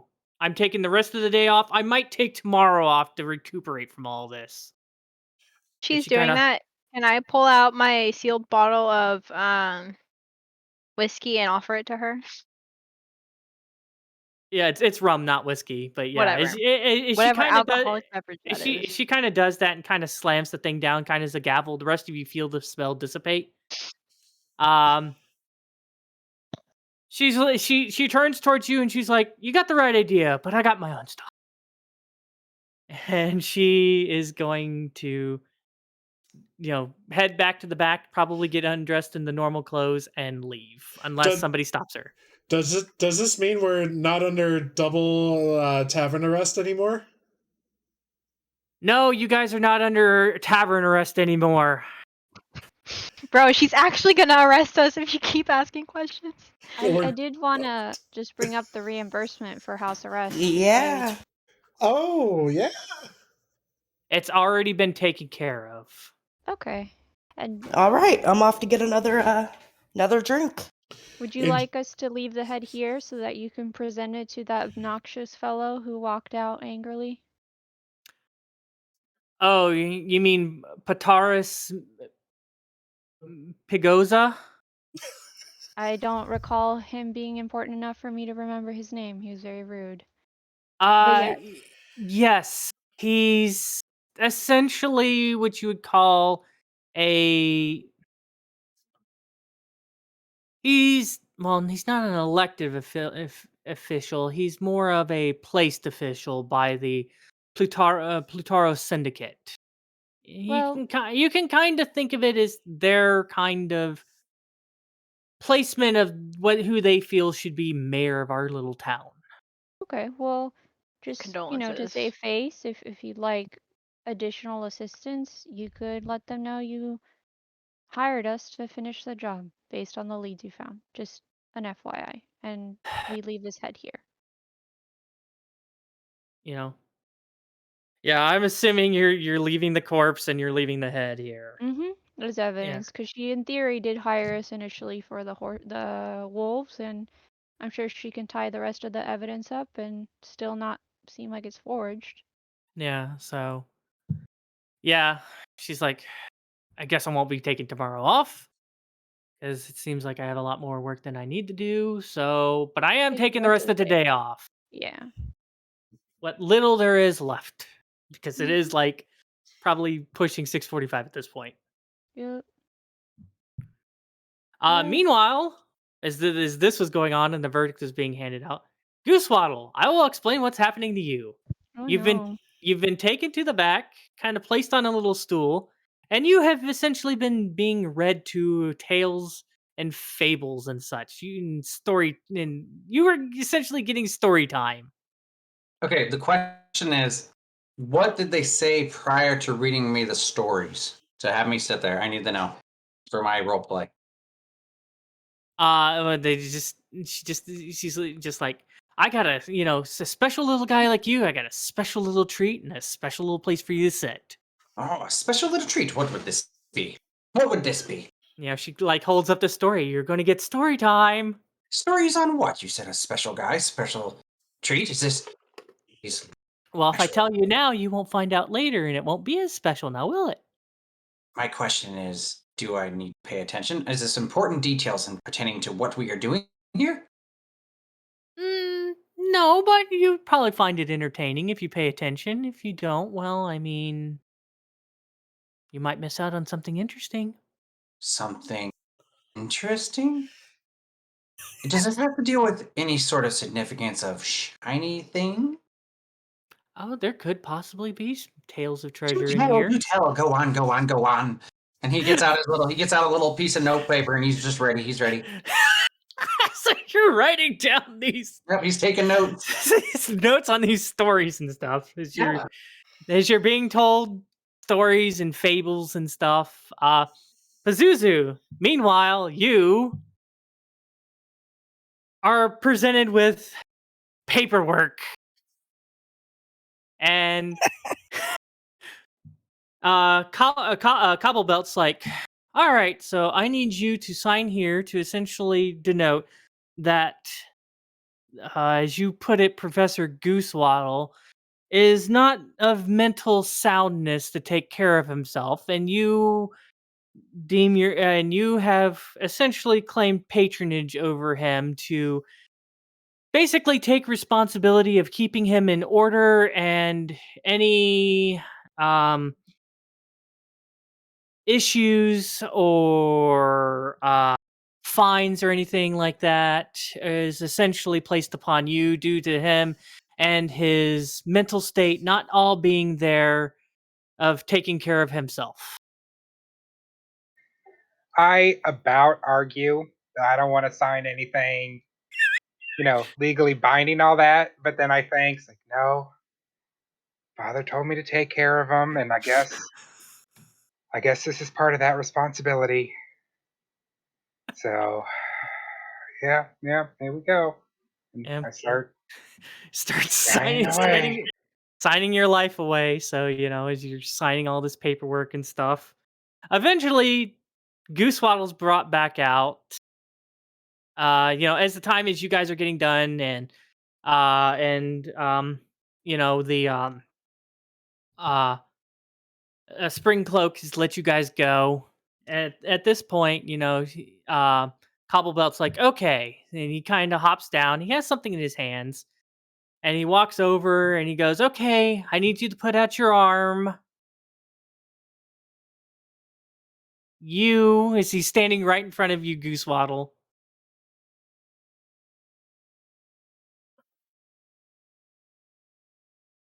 I need your arm.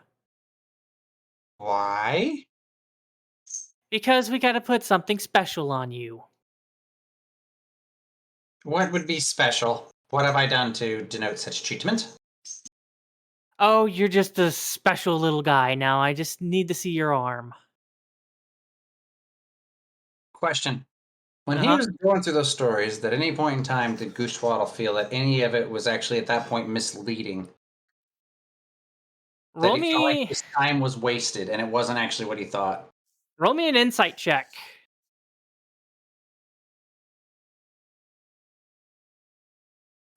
You believe every word that was told to you is true. Somewhere out there is Captain. I knew that was going to happen. All right, well, this whole he is so excited right now. This word special has got him to all these amazing things. He holds out his arm. All right, so as he holds out his arm, you notice something is placed on it. There's a slight glow, and then all of a sudden, it's like there's a bracelet on his arm. Does not seem to be any kind of clasp or anything to take it off.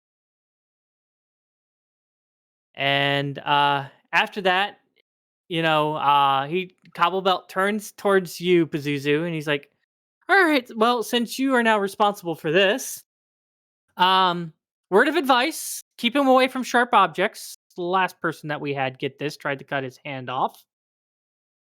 So might want to keep him away from sharp objects now.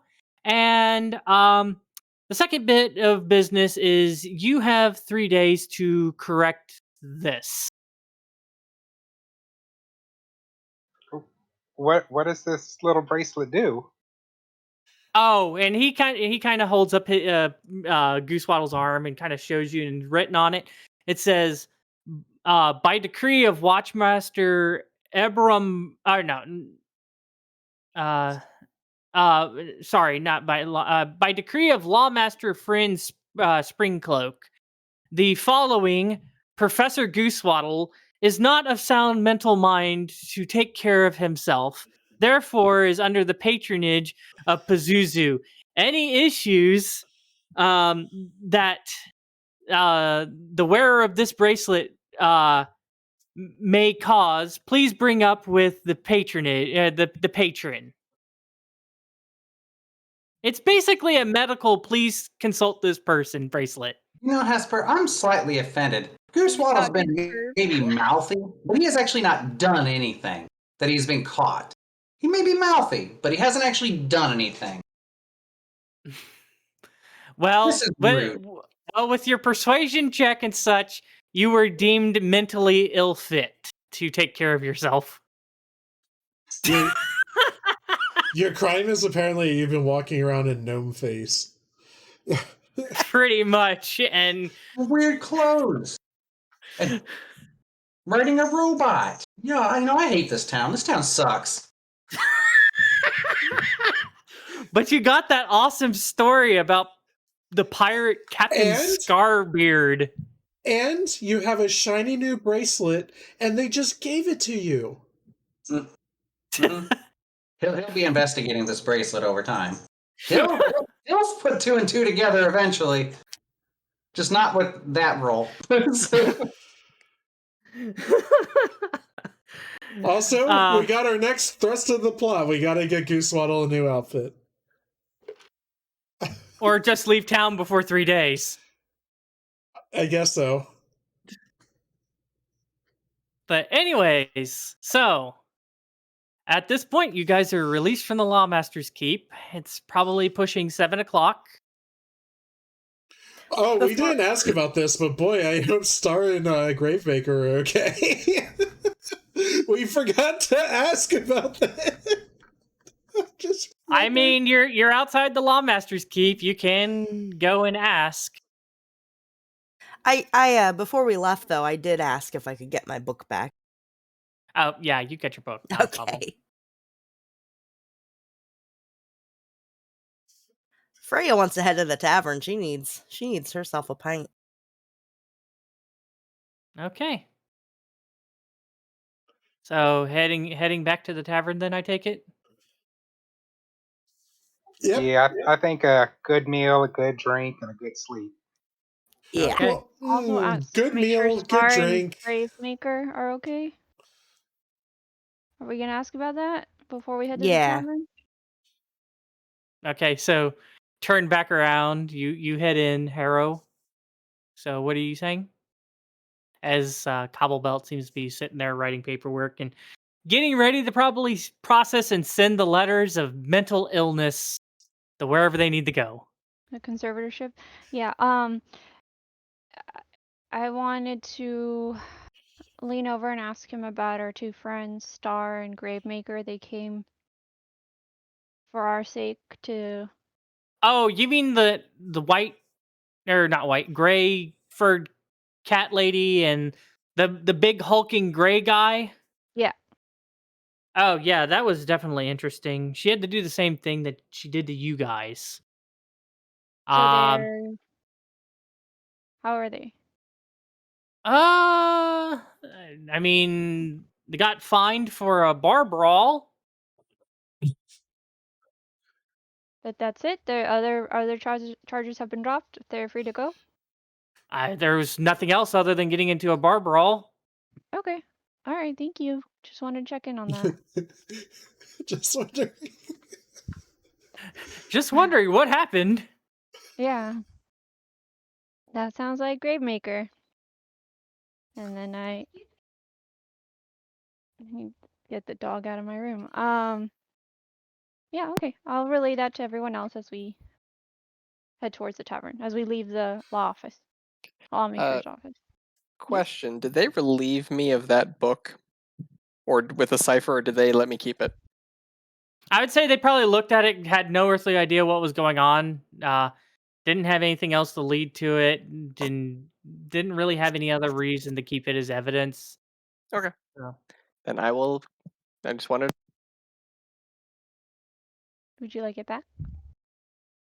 They didn't take it from me. I technically still have it. So. Oh, okay.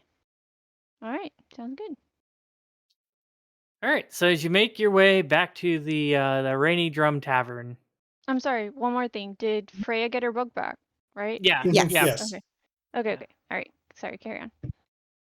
As you guys make your way back to the Rainy Drum Tavern.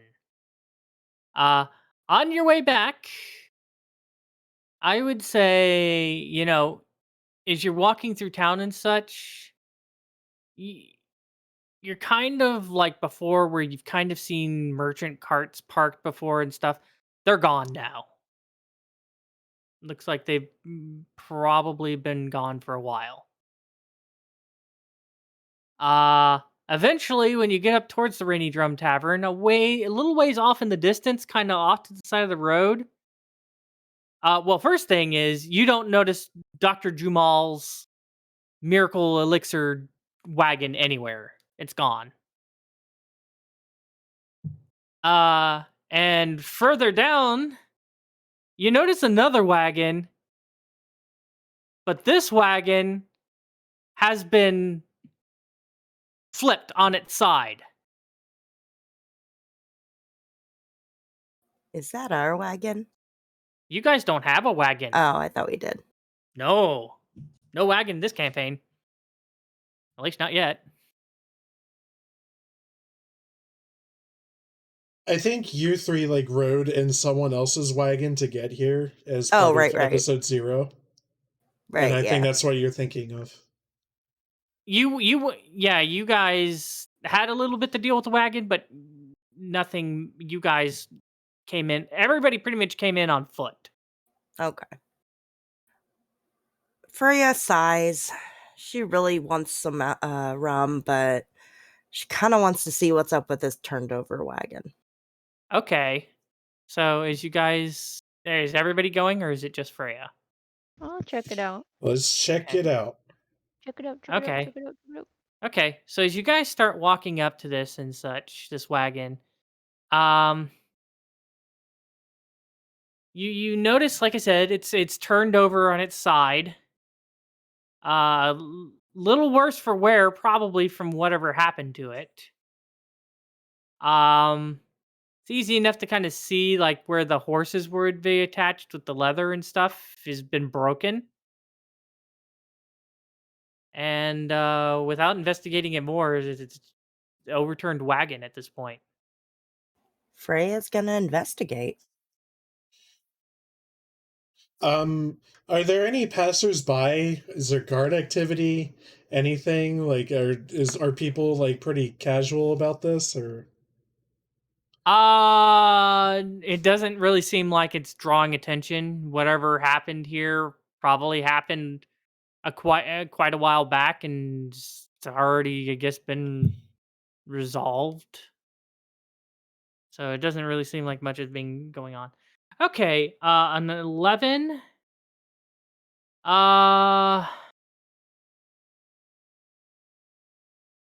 me a second here.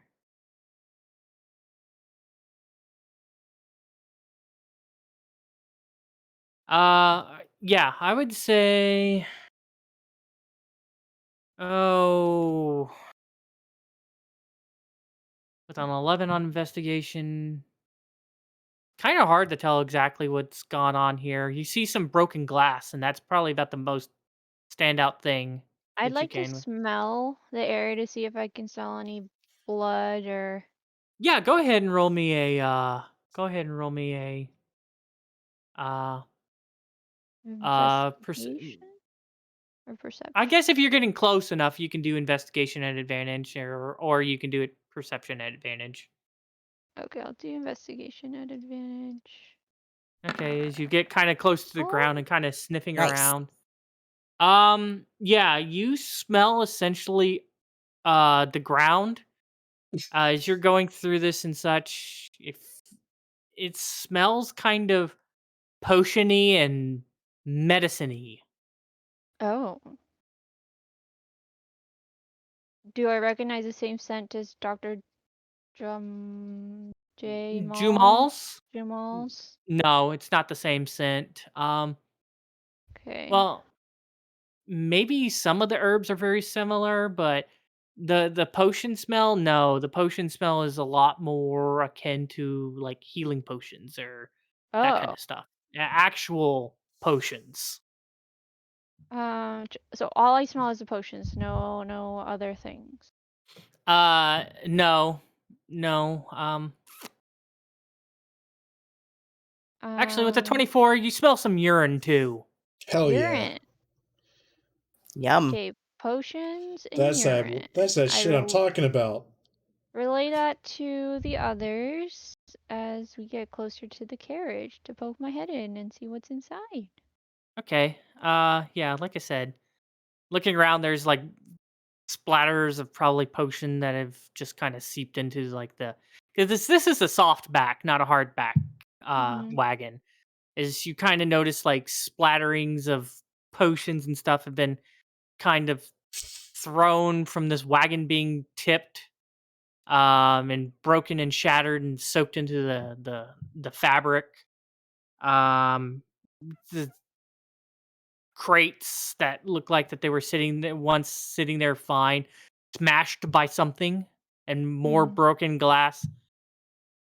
Seems like whatever happened here was not happy that it was here. Oh. I kind of get a feeling that we probably shouldn't mess with this any further and then be pegged for the ones causing this. So I turn to the group and say I think we should leave it be. We already have a target on our back, and I smell these are just potions. Whoever came here may have vandalized this cart and destroyed its contents because they were not happy with the presents. So Look, I'll keep this simple. I don't want to get sent to prison over any more vigilanteism in this town. Okay, Yeah. if we're gonna do any more, we gotta do it someplace else. Okay. Yeah. I'm I agree. interested in like supernatural, like fiendish activity, stuff like that. Very good. That's what I want to be doing. But Yeah. probably no more in this town. Yeah, I would say you can probably gather from this that nothing fiendish touched this. If anything, this was human hands. By Yeah. humans, I mean humanoids. Okay. I relay this more of like a crime, like a petty crime of vandalizing a merchant's cart. There's no blood. There's urine out of the carriage, but that could be part of the vandalism. So. And I would say with the way that the carriage is sitting and tipped and stuff, it looks like it was coming in the town. Okay. Yeah. So it's coming into town. It wasn't something new. So there was we should leave it no, alone. there's nothing inside indicating other than potions whose carriage this was. If you want to do another investigation, because you were kind of investigating the outside, if you want to investigate the inside, go for it. I thought Yeah. that 24 included the inside. Well, Yeah. yours was smelling, and then you just kind of looked inside, and Okay. I was just describing quickly what you saw and what you smelled, but Okay. not actually going through and searching. Okay. 19, yeah, you're eventually able to go through, and you're able to find a banner that says Shinair Proud Beams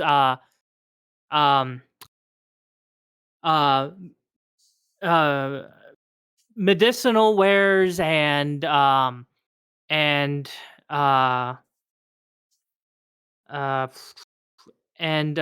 medical analysis. You know, he's basically this kind of traveling doctor, basically. And it's The name of nobody the- that Freyja would have come across or knows from Doesn't her. doesn't seem like it. Yeah, you And it know. wasn't that guy that like left the office all angry, right? No, because he's like the mayor. He's the mayor. Yeah, that's a mayor. This kind of seems like it was probably a traveling merchant doctor. Mm-hmm. An actual probably traveling merchant doctor A real instead of physician as opposed to the fake. Yeah, that's what I meant to say. Instead of basically basically medicinal wares and physician. It's Okay. basically what's written on this banner. Okay. That's the word I was trying to think of, and I couldn't think of it. Physician. That's okay. All right. So. Well, Freyja's concerned, and she really needs him. She really needs some rum now. Okay. Okay. I hope we bump into this guy, and I hope he brought more than one pair of pants. Yeah. All right, let's go to the tavern. We at least know a physician came new to town during this whole incident and someone vandalized his cart. Yeah, I would say probably with your smell check that you would say, I'd definitely probably say you'd be able to tell that. You can kind of tell that the urine eventually kind of mixes with the smell of horse, and the smell of horse then leads away from town. Yeah. Can we talk about anything else now? I'm sorry, okay? I just remembered certain things, and I'm like, right. All right, well, thanks for that. We'll just go the opposite. We'll go to the tavern and, yeah. So you get a feeling whoever this is not here. Yeah. Aster doesn't like pee talk. Okay. Well, like, he's describing its aromatic qualities, and then it's like it's mixed with horse. Yeah. I guess we have to smell it. I have to smell it. Yeah. Anyway. Are you telling me you don't like the gentle smell of urine and horse on a Saturday morning? It's Saturday evening. Saturday after evening. A long rain. I want to have a rest. So yeah. Writing down this timestamp. Does it seem like this guy was drinking enough water? Does it Or smell maybe like he getting had coffee? asparagus last night? With the way that things are, it'd be impossible to tell because It's been more the a couple time. of days. Well, no, it's not been days. You can tell from the smell.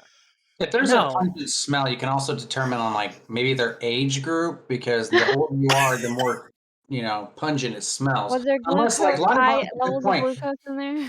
If he was eating asparagus, I mean that would have a very acidic smell right there. Anyways, so, I mean, these are questions. If you're going in detail, Hesper, we need to know. If it was a pregnant woman, too. I mean, we would know that. Ooh, touche, yes. Okay, Anyways, moving on. like I was saying, with your smell and stuff like that, you probably get the sense that it's Was there been blood? like no, Blood in it's the urine. been like enough, Bubba. I'm just trying to give her. You kind of get a time frame for this. It's been about 3 hours ago. 3 hours. Okay. All right. 3 hours ago, that person left that direction with their horse after pissing their pants, Pretty much, As one does. as one does. All as right. one does whenever whatever happens to tip your wagon. Someone wasn't happy they were there. All right. Well, let's head back to the tavern, get our stuff, and think about where we're gonna go next. Maybe eat some dinner or something. Maybe some of you want rum. Okay. Is everyone in agreement? Yes. Are we in agreement? Goosewaddle is actually in Sure. agreement on that. He wants alcohol. All right. Well, let's Are head you to the old enough to tavern. drink alcohol? Yeah, Goosewaddle's like in his 30s. I know, I'm just being a butthole. What He's- the I heck? was He's a I was gonna say professor. I was gonna Yeah. say because this is also weird because of the way Educate. that D&D races work and stuff like that. It's like, do you card an elf that's less than 50 years old? I mean, You I can be don't a think baby Yoda race and you're 50 and still an infant. Yeah, basically like the Yoda and stuff. Anyways, In D&D, I don't think you card anybody. Yeah, I don't think you can card anyone. Nope, we're in Germany. Drink as long as you can sit on the stool. Yeah. They mixed some whiskey in Freyja's bottle. I don't know. No. Anyways, so as you guys head into the Rainy Drum, not as crowded. It's very lightly sparsed actually with people. Um, like I said, very few people are left in there. You guys do see Star and Gravemaker. They are currently here. Uh Looks like Gravemaker was allowed to drink alcoholic beverages again, as he has Yay. probably like 7 tankards of booze that he's already finished and working on his 8th. I walk Uh, up to him and say, got a little head start on me here. oh, yeah, unfortunately, after we went to go talk to them, we, had to do some, had to pay a fine. Star wasn't happy about that. And, then after that, had to do some work. But, other than that, it kind of let us off, so at least that's good. Good, good, good. Freyja heads to the bar. Okay, yeah. And Star is Star's kind of yeah, I guess there's like kind of like a little bit of stage area and such, and she's up there currently she's currently playing. She's playing a flute.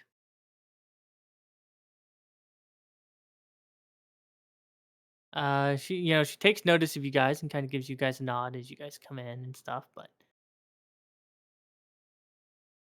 all right. She's working off that payment for the bar roll. Possibly. Or just passing time after working, and maybe this is what she finds relaxing. Who knows? Does she have a thing for tips out? She doesn't have a hat or anything out like that, if that's what you're expecting. Okay. So, Freyja tosses her a gold piece anyway. toss a gold piece and tink tink tink tink onto the floor, and Star notices it, and she'll probably take care of it when she's done doing what she's doing. So, what's the rest of you guys doing? Wanting to order tea and thinking better of it. Yes, dinner. Okay. So it seems like prices have been readjusted to normal prices. So, you're told, okay, well, Fortunately, now you guys don't all have to sleep in the same room. You know, got plenty of rooms now. Now that a lot of people have just decided to, well, get up and go. But anyways, so that's what 7 dinners, alcohol for you, a tea for you. Oh, I'll just have water. Okay, water. Goosewaddle raises his hands like, I would like a pint. Pint of ale. Yes, please. Okay, definitely get you one of those. Thank you. I'll also have a pint of ale, please. Okay, Same. so 1 rum, 3 pints of ale. Okay. And what, 7 meals and 3 waters? Do you have any Or- wine or only rum and ale? No, we have wine. What kind are you looking for? I would like some red wine, preferably older. Okay. Any preferences other than cab. red? A Cabernet. Well, you know, Yeah, we 20-year-old cab. That's good. eh, A bottle of it. How much is a bottle of cab? a bottle of wine. Well, again, like I said, it depends on such. I mean, I got that, and she kind of points up, you know, just very nice, kind of fancy looking bottle. And she's like, that that elvish wine there, probably run you about for the whole bottle about 30 pieces of gold. Oof. What other Uh, red wines do you have? I mean, like I said, that's obviously our most expensive, but you know, we got some others. You Just know, have a house wine then. House cab. okay, so yeah, like a more of a local lower end wine. Like I said, for glass would probably be about a silver piece, probably be a couple Fine. gold if you want the whole bottle. Just a glass is fine for now. Thank you. Okay. I'll Okay. just have what everyone else is having. All right, nail. Got it. You know, just just pouring out some ales. Snake rum, I think, for Yes. Khaleesi, and a water. So okay. So yeah, like I said, pretty much just the silver each for the drinks, and then 2 silver for the meals each. So 3 silvers if you have a drink, Okay. 2 if you only have the meal. All right. All right. As you guys sit around and you know, eventually wait for your meals to be brought out, which are back to normal portions and such. You know, and it seems like a lot of people are, you know, seems like they feel relieved that they're not essentially a second prison. Like I said, though, a lot of the people that you saw in here earlier from the brawl and stuff like that are long gone. Only probably a couple of locals are probably all you guys see. Anything else that you guys want to take care of right now?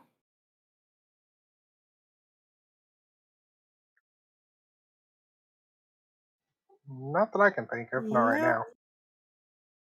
now. Okay. So you guys kind of relax for a while, get your meals and stuff like that. You know, eat your meals, kind of relax a little bit. Eventually Star does get done playing, and you know, she packs up her flute, gets down, and walks over to you, Umi. Here we go. Oh. uh she walks up to you and she's like, well, I hope you haven't forgotten our agreement. Of course, I could never forget you, Star.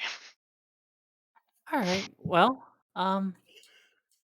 you know, feel free to come upstairs around, you know, 10:30, and she pulls out a key and pulls out a key and hands it to you, and she's like, I'm gonna go ahead and go up and freshen up a little bit and get ready. And from the looks of things, I think you probably need to freshen up a little bit, and I'll see you up there.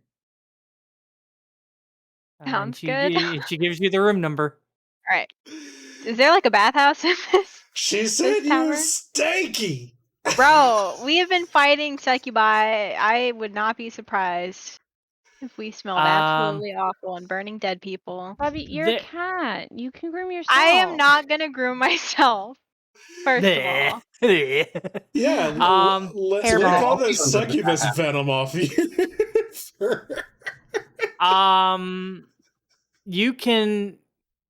You do know that they do have kind of a wash room, which is basically a basin where they change out the water every so often. You'd have to ask if there's like a bathhouse in town. You Okay. kind of I probably will feel ask the bartender if there's a bathhouse Okay. in town. So, all right. So you go up and all right.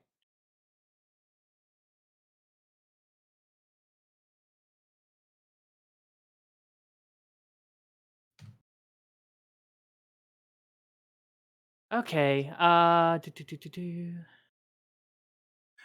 just imagining Umi like so tall, so huge, Yeah. and then like a crowd of 6 of us all just going like, "Ooh, ooh, ooh, ooh." You know, get it? Yeah. Yeah. So as you walk up to Wulana and ask her, she's like, "Well, I guess it just depends on how much you're looking to spend." Yeah. How much money do I have? I don't know. How much money do you have? I haven't added any of the other stuff.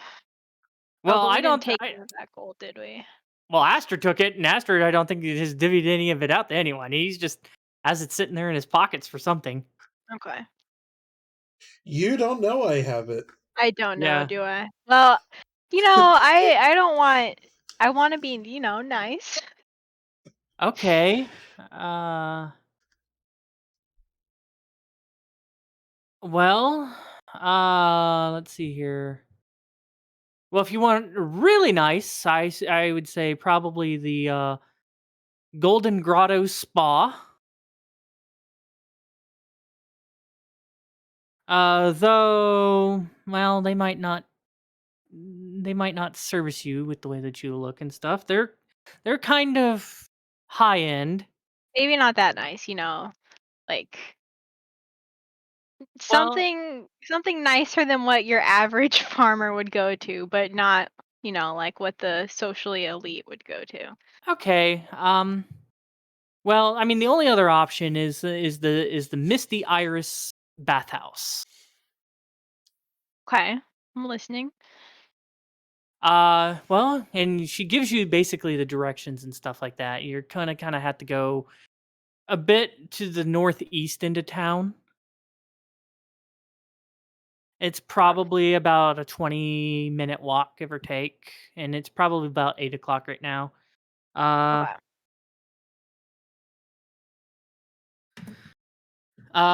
So yeah. All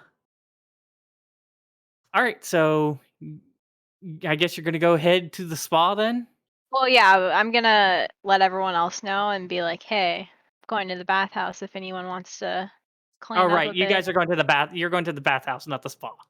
Yeah. Goosewaddle Okay. looks at her and goes, "Oh yes, I've been needing to clean myself for quite some time. I will come with you." Great. Anyone else? Okay. I would like to come. Yeah, me too. Okay. I'm good. I'm all clean. Yeah, Rue is like the only one of you guys who's been clean this whole time. I don't remember the last time I've been clean, so yeah. I think Anae's mostly just like sweaty, because like his combat was from afar. Well, Yeah, you did sit on top of a Oh yeah, a guy who lost his smelly, leg. yeah, Yeah. smelly, bloody guy. So might be a little bit of that lingering. Anyways, Freya slams her drink and follows. all right, and Pazuzu. Yeah, I'll follow. I don't think I got too dirty either, but it's Yeah. always good to Are clean up. we eating or taking our food to go? What's You guys have already After eaten. dinner. Yeah, Oh, after dinner. Okay, Yeah, yeah. you guys have already eaten. So Rue, what are you gonna do while they're going to go to the bathhouse? Most likely just go back to the room and continuing on the cipher. Okay, so yeah, you just head back up to that one room that you guys were in earlier and work on the cipher. Okay. So as the rest of you head over to the Misty Iris bathhouse, um, like I said, it looks decently nice. I mean, it's not like it's run down or anything. It's a stone building, um, kind of a grayish stone. Has uh l- has ivy kind of climbing up it, and like little kind of like a little garden out front with different plants, mostly iris, but make it look nice and stuff like that. um as you guys enter, you see this tall, thin, pale skinned elven lady sitting behind the counter. She seems to be taking care of some stuff. As you guys walk in, you hear the bell go ding ding ding ding, and she looks up and, ah, so we got some, well, late customers, but anyways, customers nonetheless. Welcome to the Misty Iris bathhouse. What can I do for you? Oh, just looking to clean up a bit. Okay, okay. Are you looking for private bath or public bath? I'm fine with public bath. I don't know if anyone else wants private bath. Yeah, Uh, public's fine. He asks, Goosewaddle asks, which one is cheap? The public. Public. Okay, I would like to have your creme de la creme public bath. How much is a private Right. one? Private bath is going to run you 5 silver. A public is only going to be 2 silver. I pay her. I would like a private bath, and I pay her the 5 silver. Okay. She turns over, and this kind of strapping younger human, uh Uzud, would you mind taking, as you pay her, would you mind taking this lady to her private bath, please? I believe 5 is available. And he's like, yes, 5 is available. And leads you to bath number 5. All right. Thank So you. the rest of you are doing public? Yeah. Yeah. And how many silver are in a gold piece? 10. And Okay. And you said it was 2 for the public? 2 for public, yep. So as Okay. you guys make your way over, she escorts you guys towards the changing room. There's 2 separate ones. There's his and hers for the public changing, but the actual bath itself, when you guys get unchanged, get some towels, and walk out, it's not divided. It's one big giant kind of Communal bath. communal bath. Um, You smell the scent of herbs and lavender that has been mixed into the water, uh, kind of wafting in the air. There's little bars of soap available for you to take if you want. If instead of just soaking, you want to actually scrub clean and stuff. There's little buckets that you can take that you can kind of fill up and help splash water on yourself. As you guys kind of enter, at this point, there's like an elderly couple sitting at one end of it, Oh no. and and then one younger man who's uh looks probably very fit, probably works doing something physical just from the looks. I take a Uh, bucket and a bar of soap. bucket and a bar of soap. Okay. All right. So is the as you guys go and start taking your bath. Unless there's anything in particular you want to role play in the bath, we can just say that you guys take a bath. Are people drinking tea in here? Anybody got like little saucers and Not saucers, but the older couple look like they're more for a soak than a scrub clean, and they do seem to be drinking some kind of beverage. ooh. Yeah, you can't You have know, ceramics in a bathhouse, Aster. That's rude. You don't want broken ceramics in the bath. Yeah, I Yeah, there suppose were so. these are wooden. Oh, okay. Kind of nice polished lacquered wood.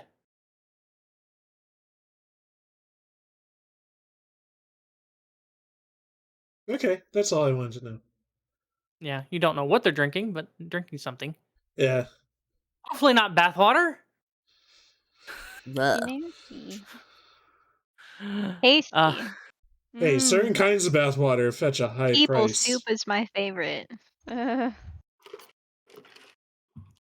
yeah, like I said, as they're led to theirs unless there's something that they're wanting to role play. I'm assuming they scrub up and clean, Mhm.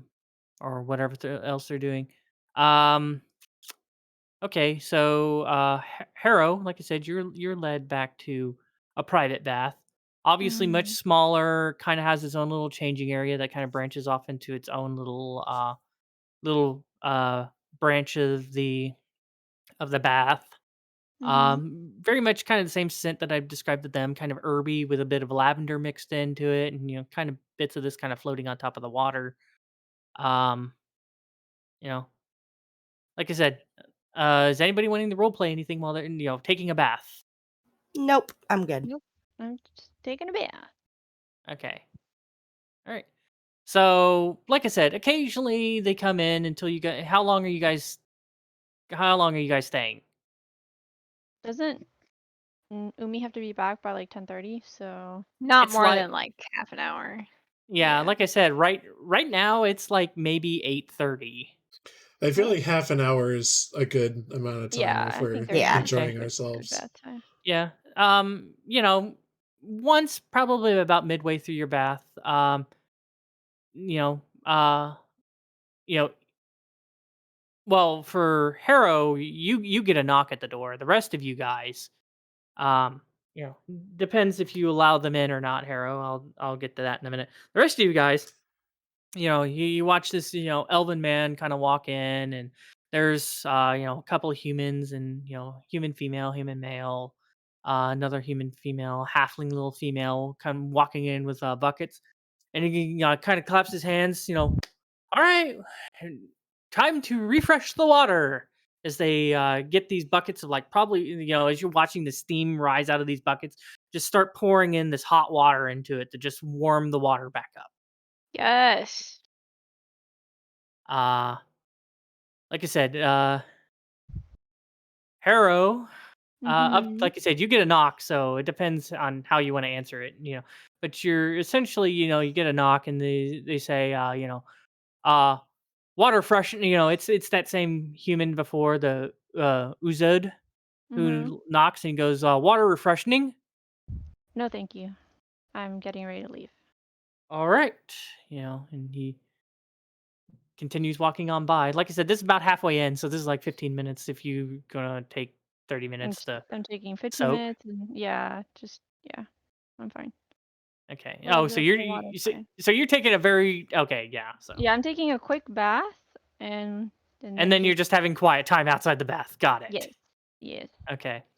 So as you guys go through, freshen up, smell better, clean the gore from you, clean the rainwater, weird smells.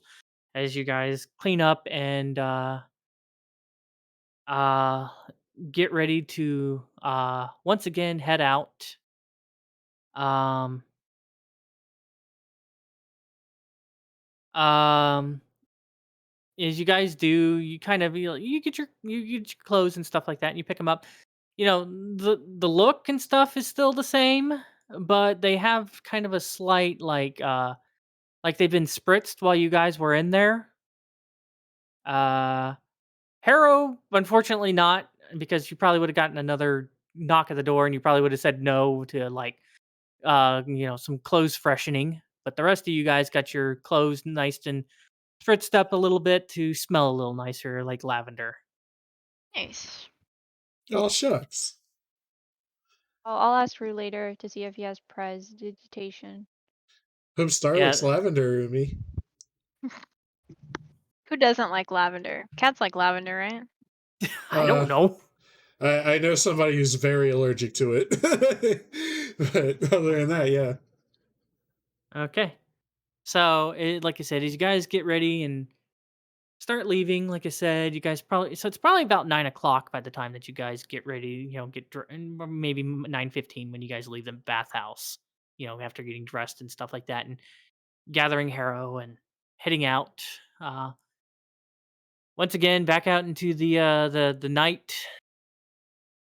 Um, don't know what you guys are going to do. That's up to you. You guys heading back to the tavern, doing something else? What's going on?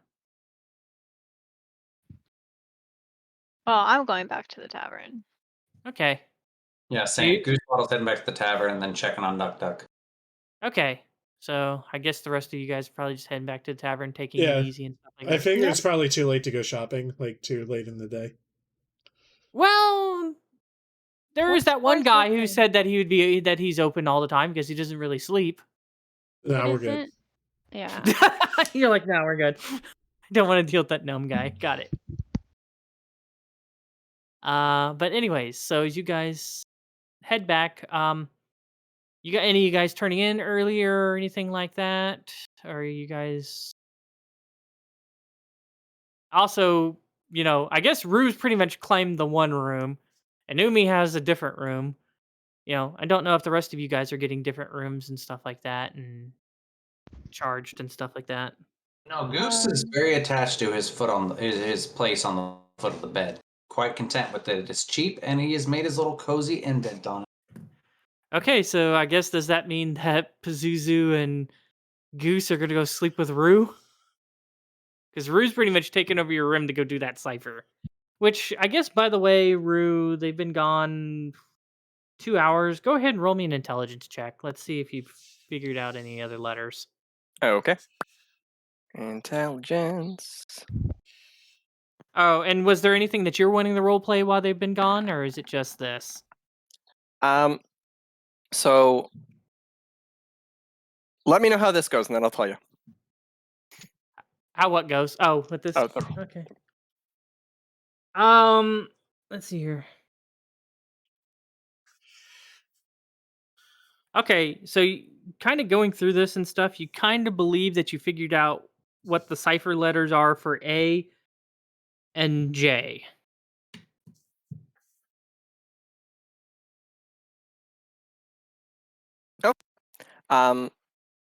As Rue's kind of going through this, at some point when he might get a bit more frustrated, and he's just digging through trying to examine the cipher and put it all together. 3 more days. 3 more days, then we go somewhere new. 3 more days, and then we go farther away. Okay. All right. So is anybody turning in before Lonnie goes to bed? Let's put it that way. No, Freya's gonna wish her luck and goes and gets another pint of rum. Well, rum doesn't come in pints. Well, you know what I mean. A shot? Yeah, they're kind of Glass? smaller glasses. Yeah. Goosewaddle uncharacteristically actually goes with her. Oh man. I would like to have a drink as well. Another one. It seems like the right thing to do. Is Gravemaker still down there? Yeah, Gravemaker's still drinking. He'll probably be drinking for quite a while. Yeah, I'll go hang out with Gravemaker. Okay, so Two fisticuffs boys hanging out. Okay.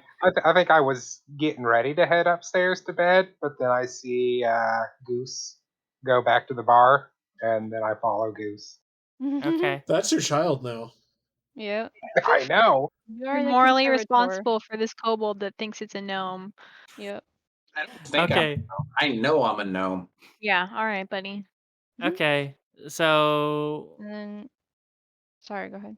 okay, so I'm just trying to figure out who's staying up to about what time. Let's basically ask that. I want to be up to hear the story afterwards. Okay. Well, You I'm mean- probably not leaving her room Yeah. tonight. Yeah. Knowing yeah, that that's they're probably fair, gonna that's cuddle fair. all night. I wasn't Freya sure will- what kind of... Okay. Freya will stay up till about 11:30 drinking and then go to bed. That sounds right. Okay. All right. I'm gonna check on Rue, and then ask if he'd like for me to stay in the same room, and I'll just sleep on the floor again. So, check in on Rue, see how he's doing. Yeah, okay, we can sleep in the same room again. Okay. Okay. So Goose doesn't want to leave his room. Pazuzu doesn't want to leave there. So, what does this mean? Freyja and Ane are going to get a room together? Well, Goose sleeps on the end of Pazuzu's bed, so I thought we were sharing a room originally. Yeah, Rue went to that room to go work. So unless all you guys are going to go sleep in that room together, and If some Harrow is people, convincing me, I will leave that room. Like, I will say that. Yeah, I misunderstood. I thought he was in our old room. Rue was in. No. He went back to the room where you guys kind of left all the stuff and Okay, such. thanks for And clarifying. So then what I'm yeah, gonna do is I'm gonna get a room for Rue and I, okay, and then have him go into our room so he can finish his work, and then I sleep on the floor, okay. grab our stuff. Well, there's 2 beds, so you both can sleep on a bed, unless you're bringing in Ane into your room because he doesn't have Umi, Yeah, who he's usually sleeping with. yeah, I will sympathize with Ane and offer him to sleep on the other bed when he's done with whatever he's doing with Gravemaker. Yeah, Okay. I'll take the offer. I was waiting Okay. to see if somebody offered, but if not, I would have Yeah. just bought my own. Okay. All right. So you guys are planning on going to bed at 11. Got it. Okay. So let's see here. I'm just going through here and stuff. Okay. So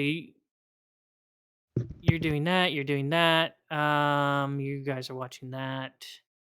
So I'm those at the bar drinking, or is there anything that you guys want to role play? Or are you just having a couple of drinks and then going to bed at 11? Yeah, that's how Freyja is. I am not drinking. I'm sharing stories with Gravemaker about Yeah, combat. you're on a different section. I was talking to the 3 that were actually Okay. at the bar ordering drinks. Okay. Freyja will just drink then go to bed. Hesper, Mhm. in whisper, I want you to whisper to me. While Goose is drinking, does he notice anything of particular interest around the bar? Roll me a roll me a perception check.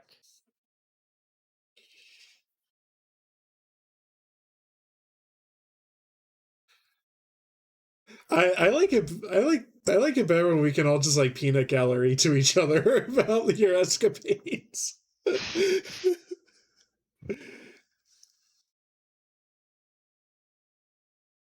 There are reasons. There are reasons. In due time, Aster, I guess, in due time.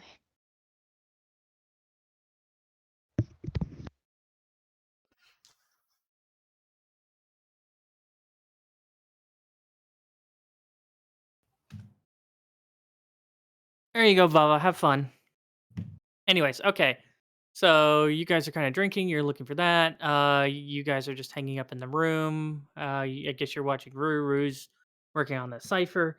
All right.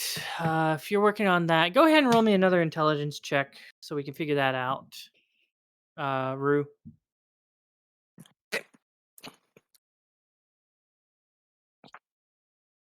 Intelligence.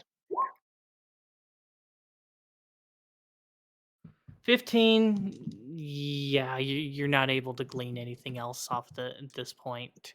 Okay. You're starting to get tired, frustrated, all that fun stuff. All right, Ane. So, what are you role playing with? Are you role playing with Gravemaker? Or are you just kind of just shooting the shit? I can kind of talk about it a little bit, but yeah, I just sit down next to him and I'm just like, so you're an arena guy, right? Like a gladiator type? Used to be a long time ago. Oh, Got kind of boring, you know. Oh, here comes Gravemaker. He gonna hurt people. Oh, boo, bad guy. Oh, look, he broke that person's leg. Oh, what a terrible person he is. It just felt not that thrilling anymore. It was nice at the beginning, but I don't know. I wanted to get out in the world, find a dragon, and just choke it to death. I can imagine the volume gets turned down on the crowd in the arenas when you start thinking about Quarry like a dragon. So, any luck so far? No, not for nothing that of that scale yet. We're not quite. I guess as you would say that skill level, as Star would say. Oh, okay, okay. Yeah, one day, I'll get my dream of just strangling a dragon to death and then taking its head and then using its skull for something cool. So you train in martial arts or anything to do what you do? No, I just like punching people. Oh. Any tips? I'm a little Punch bit harder. low. Punch harder. Yeah, his tips are very kind of like, well, that works for him because he's big, burly, and strong. Yeah, he's just born into privilege. Just yeah, bull just bulls through things and stuff. Yeah. Yeah, just his tips are very blunt and straightforward. Grab the guy, make him hurt, throw him over your head, slam him down on the ground. If you really want him to hurt, and you don't feel like punching him anymore, take an axe to his head.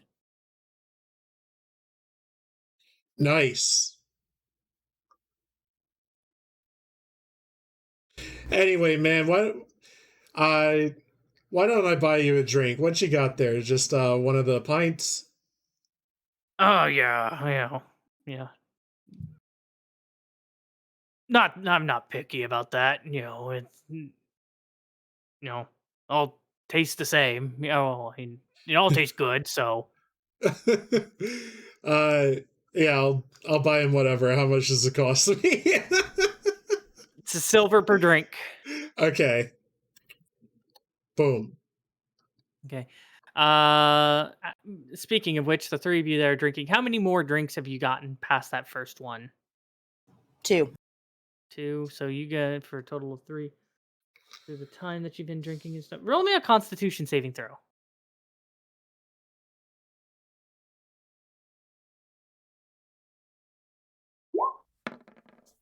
You are inebriated level 1. Okay. What about the rest of you?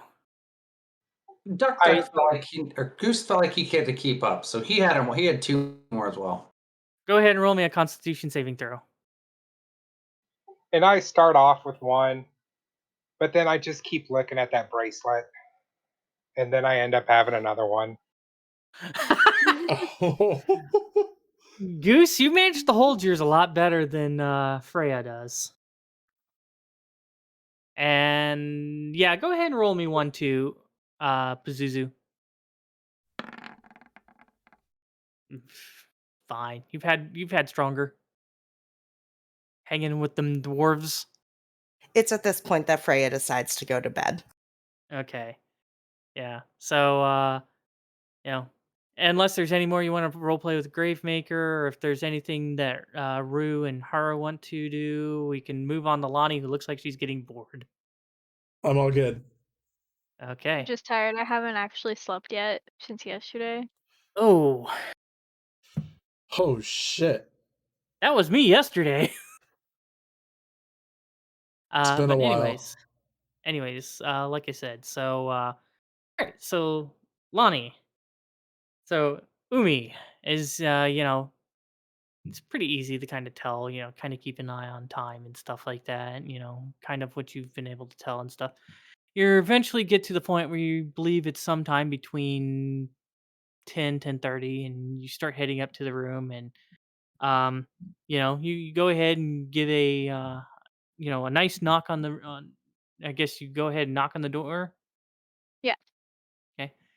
On the other side, you hear like I said, very, very,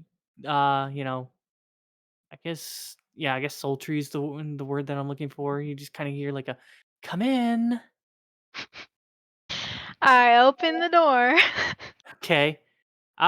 Yeah. It seems like she's managed to have some time on her hands to get this prepared as the room seems to be you know, uh she's I guess managed to convince them to get both of the beds and put the beds together and then put something in between the fill and a bigger cover over the bed. So it looks more like a big bed rather than the little tiny bed you've been used to sleeping in. I don't Um think I fit in the little tiny beds. you hang over the end a little bit. I mean, unless you lay angular in this bed, you probably would hang over anywho. All right. So anyways, as you enter and you're looking around, like I said, there's that set up. Looks like kind of like the nightstand kind of has this, nice pitcher of water on it, for After r- reinvigorating and stuff. Some extra accoutrements, flower petals have been strewn across the top of the bed, and low candlelight in here from different aspects. As you walk in, and Star seems to be wearing a kind of a very, very nice kind of frilly, lacy. She's sitting Cados. I thought she wanted a high five. Oh, I thought you were punching Cados because she's making fun of you. She's wearing kind of like this kind of this frilly lacy kind of gown. Uh and she goes, "Well, if there's if you need to if you need to have your drink before you get ready or anything like that, you can." Uh but anywho, she seems to go over to a bag, like a little Oh pouch, and she no. Okay, I'm sorry. Continue. I'm she goes over to a pouch. You don't know what she's doing until she kind of turns over towards you and uh you know uh looks at you and like motion, and tells you, "Okay, I need you to open your mouth." I'm scared. Can I see what he's trying to put in my mouth? It looks like some kind of herb. The Okay. green. Okay, so she goes ahead and, tears part of it off and puts it in your mouth and puts the other half in her mouth, and she goes through and kind of chews it a little bit and swallows, and waiting for you to kind of do the same thing. Okay, I do that. Okay. At this point, she goes ahead and, takes your hands, starts leading you towards the bed to I guess slowly undressing you, and at that point we will go ahead and fade to black on that scene. Lonnie, go ahead and roll me a Constitution saving throw. I'm good at those. This is fine. I think I have. Do I have advantage on those or only when raging? You don't have advantage on those, but if you feel like you roll low, you can always use your inspiration you got last time. Okay. You don't. Hold Nine. on. As a barbarian, do you not rage before you do the deed? She doesn't I'm have not any more trying rage. to break her. Oh no. Okay.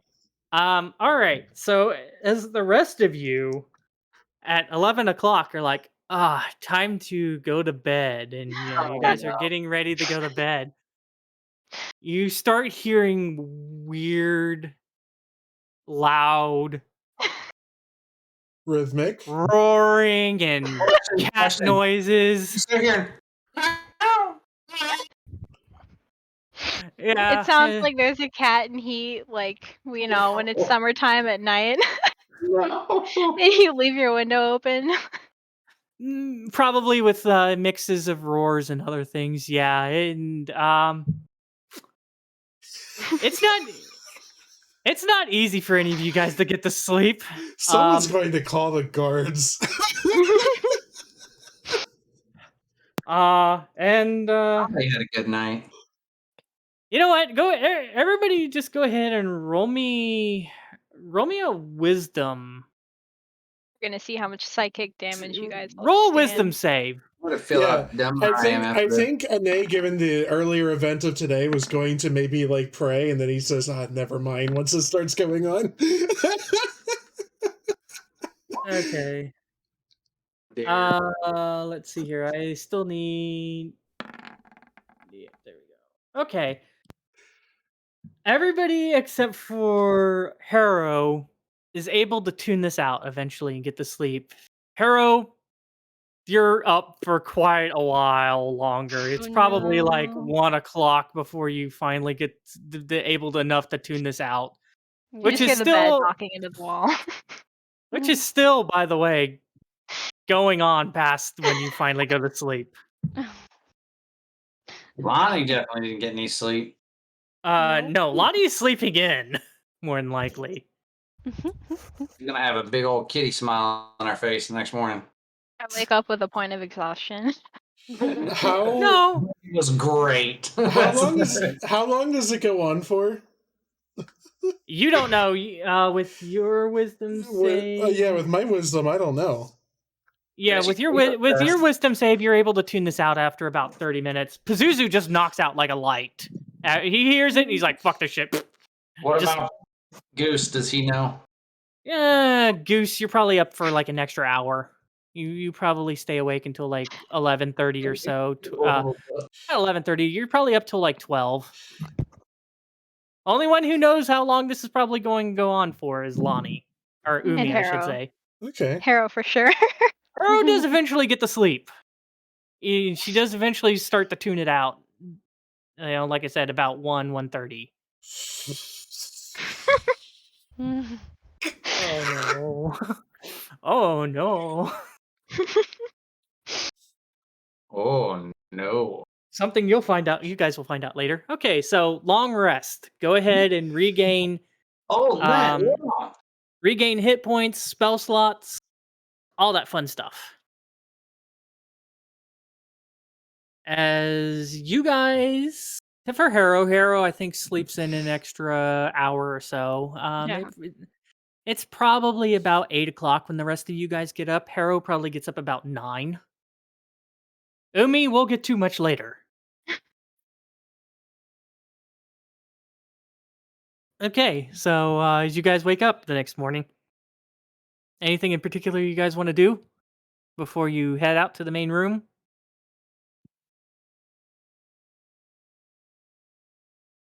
Goose is just annoyed. He's going out to the main room.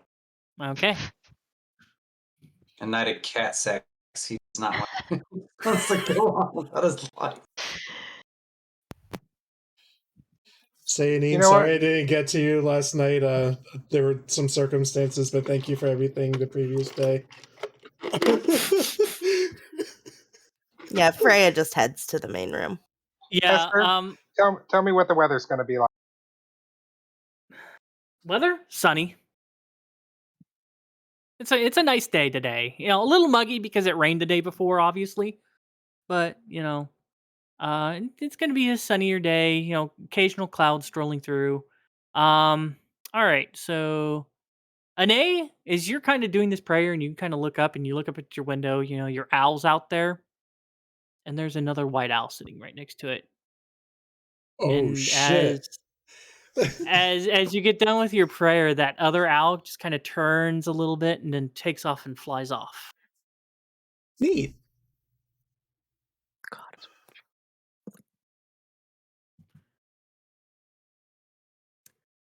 Your owl, on the other hand, is like outside and just like, he didn't bring me inside.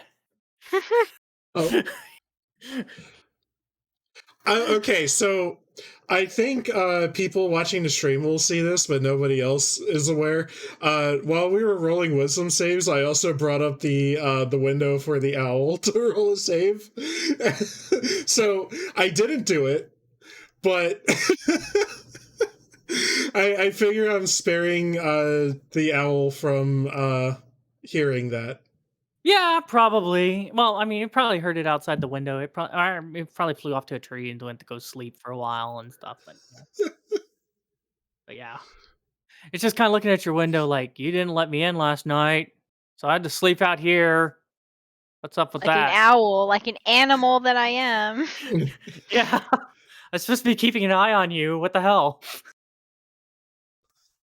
Anyways, so as the rest of you head downstairs, you notice, Alana seems to be doing just fine. Going back and forth to the few tables on this Monday morning, going through and cleaning up, probably from people who might have come by for breakfast before work.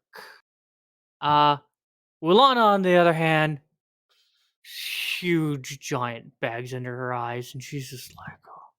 Wait, there's Easy. Alana and Ulana? I didn't realize these are two different people. Alana, Alana is the little brown-haired halfling, and then there's Wulana. Okay. She's the half elf, right, with red hair. Or sorry, I guess it's not Alana. It's Anla. Sorry, but Okay. they're very similar. It's her name's Anla, and the other one's Wolona.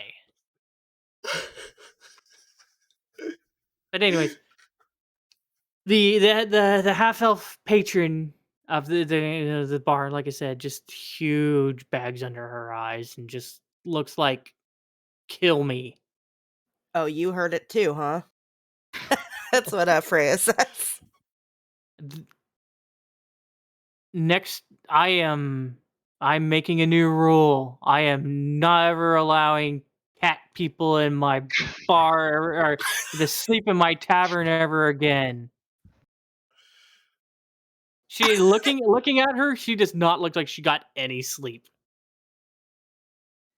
What are you guys talking about? I thought it was a peaceful night. Looks at Pazuzu, says, I hate you. I hate you. Yeah. Right. So what? 5 breakfasts, booze. When is he gonna get here?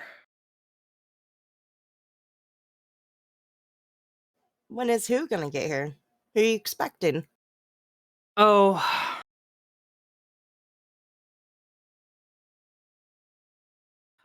I'm hoping Grennan's gonna get in here pretty soon, because as soon as he gets in here, I'm going to actually try to get some sleep.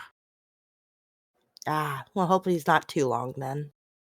Yeah, he's usually pretty good. He usually runs the late night shift, but because of things going on and such, he was taking care of his family during this whole entire event. So I decided to take over for that, and now, well, besides deciding that I'm probably going to be okay going to bed, and listening to that all night. You say he was taking care of his family because of this event. Were they some of the turned from the festival? No, he has a young daughter. He wanted to make sure that she was going to be safe. Uh, you know how halflings are. It's family above everything else. Yeah. Anyways.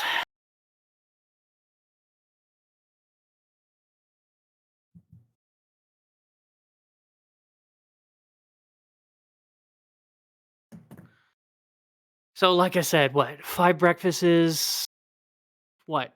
1 drink, 4 drinks. Just a water for me, please. Okay. Yeah, Rum by the for way. me. Okay.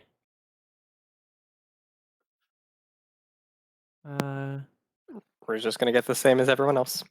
Okay. Same. All right. So, for those who want a meal and stuff like that, go ahead and mark off 2 silver, and eventually your meals are brought out. Not,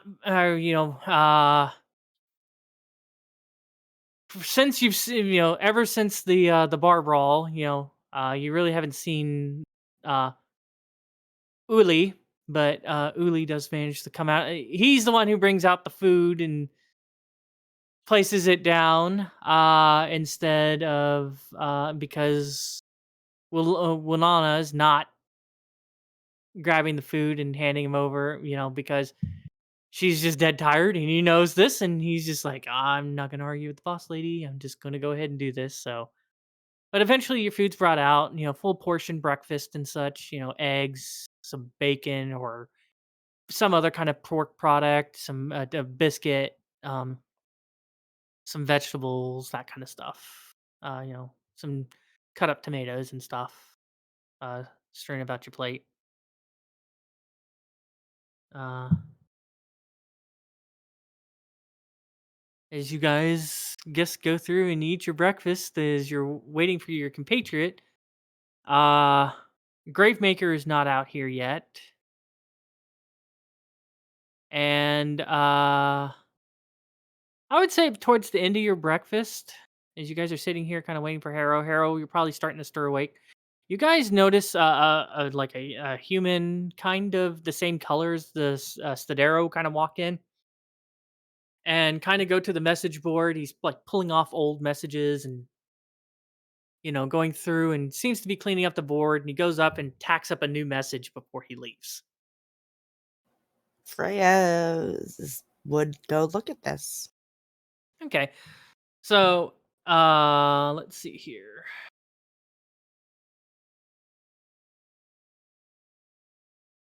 Okay. So as you're looking at this, you notice very nice parchment, by the way, that this is done on, and kind of has like filigree on the outside of like entwined serpents and stuff.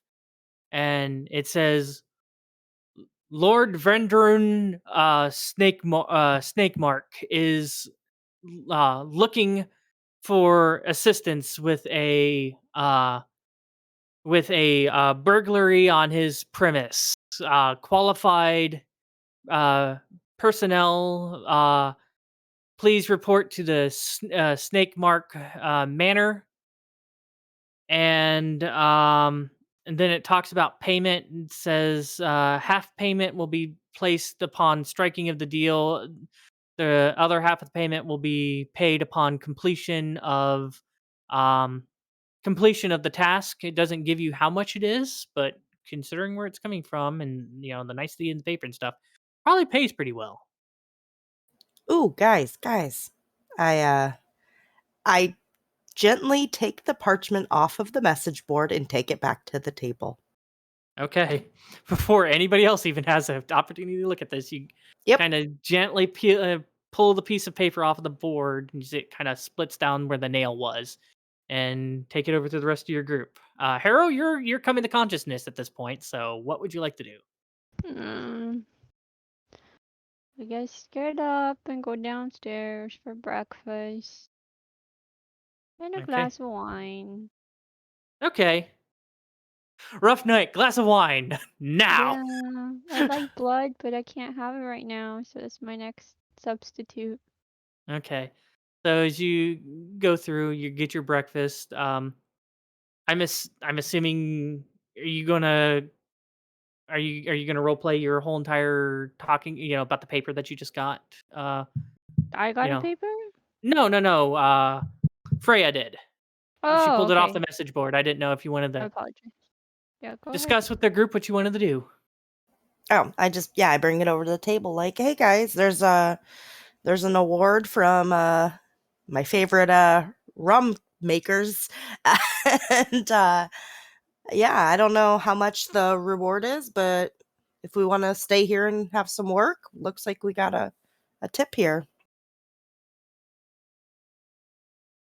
And I hand over the paper, the parchment. Yeah, I could definitely use some money before heading out of this town. Well, unless it has to do with like supernatural entities, I don't know if I'm really all that interested. Yeah, reading over the paper, like I said before, it talks about investigating a break-in. Mm-hmm. It doesn't give any more details about what broke in or anything like that. It just talks about a break-in. I mean, do we want to? The last time we investigated anything in this town, we were arrested. Yeah. But this time it's an actual decree. So Yeah. Yeah, it's But actually asking for help. Yeah, this is not vigilantism. Well, yeah, but we did the whole wolf thing and we were still arrested after the fact. well, this is also not the city. This is a private Oh, okay. person. Yeah, this is handed out by Verdun Snakemark himself. Well, probably what's the word where you have somebody else write it for you? Ghostwriter. Transcribed. Yeah, probably Dictate. probably transcribed by somebody else. But yeah, but it sounds like it pretty much comes straight from him. So one of the big rich families that you guys know of here in town. Hmm. Sounds like it'll be a lot of money, but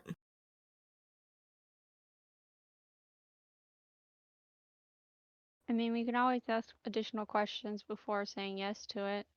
yeah, that's what I was thinking too. Because I kind of want to leave this town as soon as possible. I do Night, too, Bubba. but Night, Bubba. I need the gold before I can leave town. Good night. Good night. I'm open to hearing what they have to say. But yeah, I'm kind of with Harrow here. I'm hoping to just move on, see the next place, see if there's anything for me to do my duty on. Then Okay. come out right. Yep. Yeah. All right. So as you guys discuss this, you eat your breakfast. The rest of you kind of sit here and wait. Eventually, you notice Gravemaker, who I guess got up earlier than the rest of you guys, is actually pulls up, kind of off to the side of the road and stuff like that. Pulls up in this very nice looking merchant's wagon. Does it look And familiar? the designs and stuff like that with Is what it you've the kind one that of was overturned? no, not that one. Okay. That one was a lot simpler. This one's a lot nicer looking. Okay. This one's it's another hard, like it's a hard topped like the professor or the doctor's was, and but it has a nice coat of paint on it. It has filigree on it and nice carved work on it. Um, there's sacks that are kind of and barrels and stuff strapped to the sides and such to help carry more. It's a 2-horse pulled wagon. It's pretty nice. Does Freyja recognize it from her travels? The design, looking at it and stuff like that, you think it's local, so Okay. you're not from here, so you're like, Okay. it's a merchant wagon. That's about all you can make out. You don't know whoever they said their patron was, which nobody really asked for a name, so nobody knows what his name was. But yeah, as Gravemaker steps off the wagon and kind of ties the horses to the nearby tree before he starts making his way inside the tavern and looking around and well, seems like I still got time. Bartender, I'll take a pint. And she's just like, will you shut up? Wait, sure.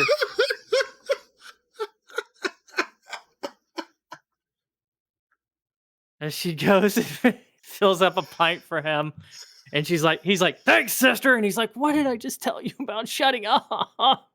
Oh, I got a headache.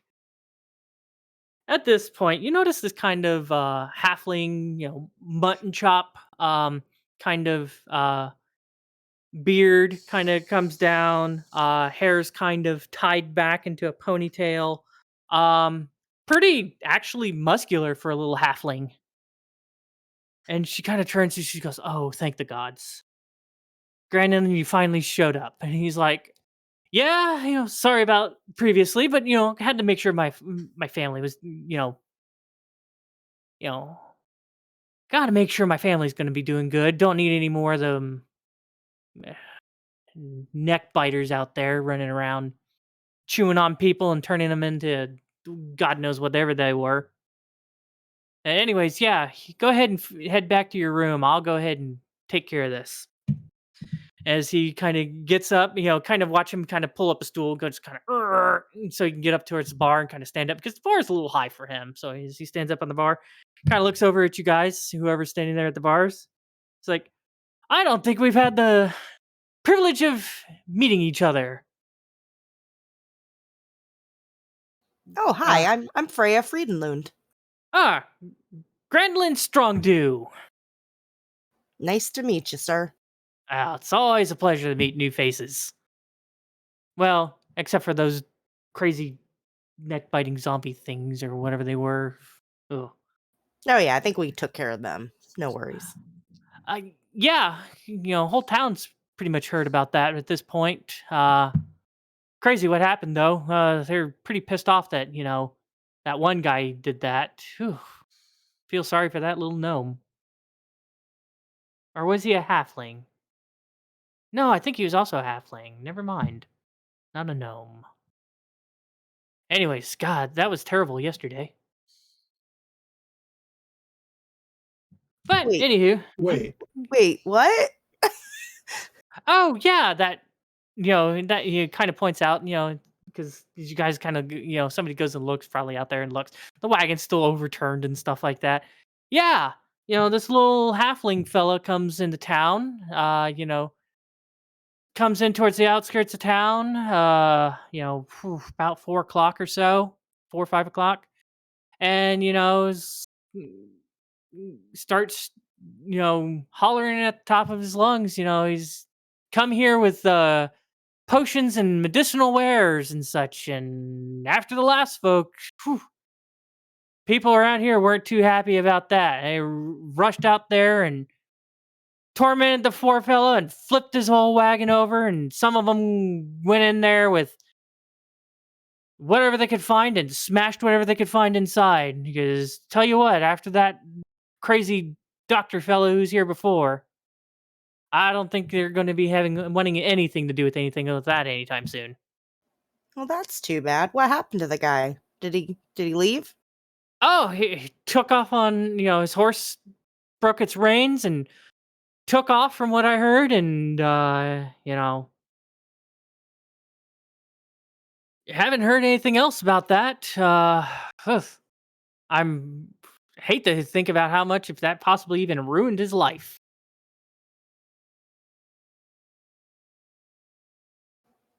Well, that's not right. I mean, what can you do? You get people who get angry and emotional, and first thing to do is take it on the guy who seems like the guy who wronged you the first time. I'm just very curious that I guess as a player, I'm like, did the guards let out all their information to everyone else for them to have mob mentality? No one but the soldiers knew and us knew that it was that guy's potions.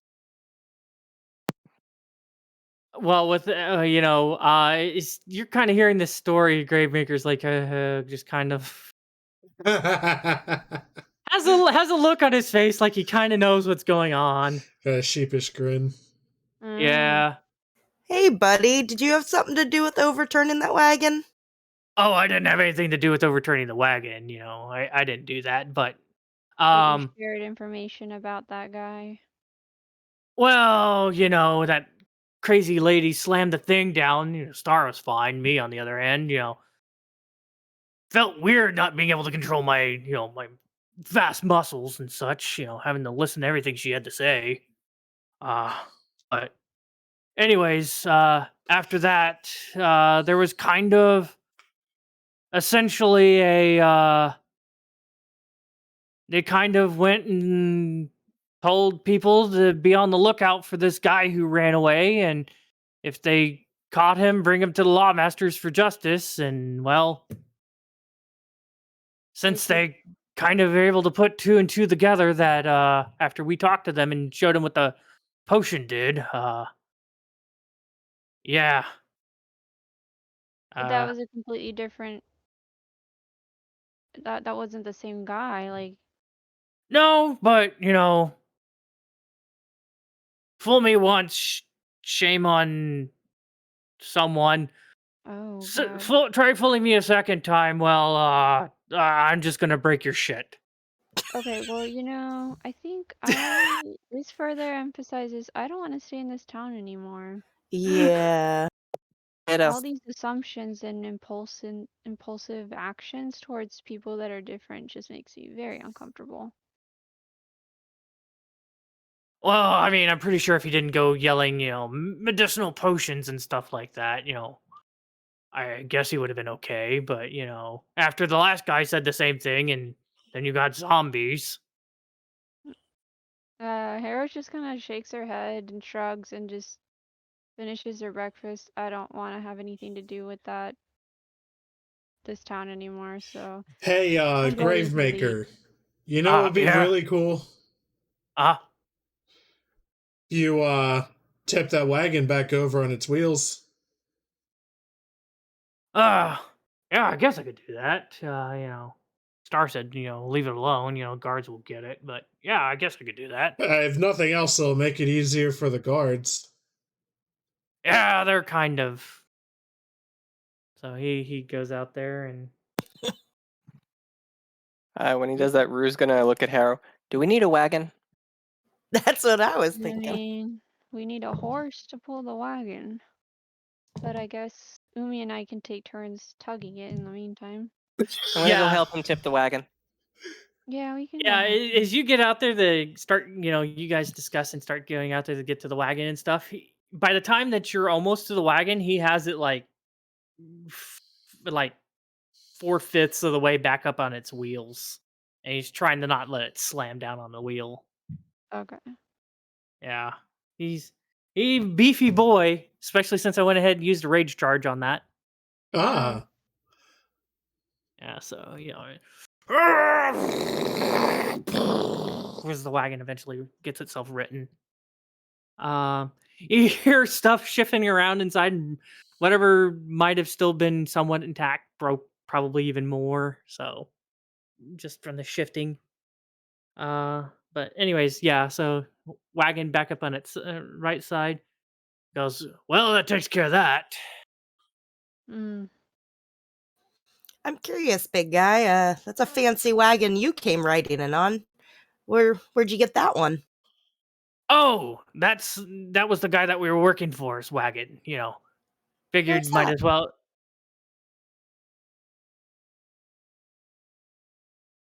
Huh? He's looking up a name. Yeah. I was hoping you would say he's working for Strahd. Yeah. Oh my god. Tell me why. It's been like 3 years, and when you were introducing us today, I was like, why didn't he say Curse of Strahd? Right. Oh, yeah. Every day, every time. I just think it would be so funny if like the alternate universe versions of Gravedigger and Star were working for Strahd. Yeah. He goes, yeah, his name was Connor von Rich Dream. Von Rich?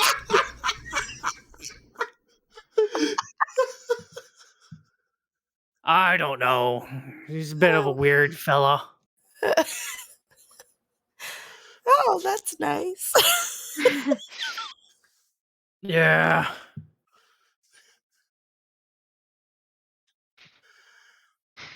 been doing a lot with wagons. You know, there's that wagon. As he points back over there, the merchant one. There's this wagon. There's the wagon that I had to take care of yesterday. You know, I had to go to the church with that one. Oh, that's where that went. Yeah, we managed to get all the bottles out and managed to get them pertified. Sure, man. Got it. Hey, he has a dumb intelligence. He has to mispronounce some words. That's not really a word that's usually used in his vocabulary. So, anyways, so yeah, we took care of that. That wagon's still sitting over there. Actually, other than the rain falling on it, that one's in pretty good shape. I think it has a horse too. Oh, really? You don't say.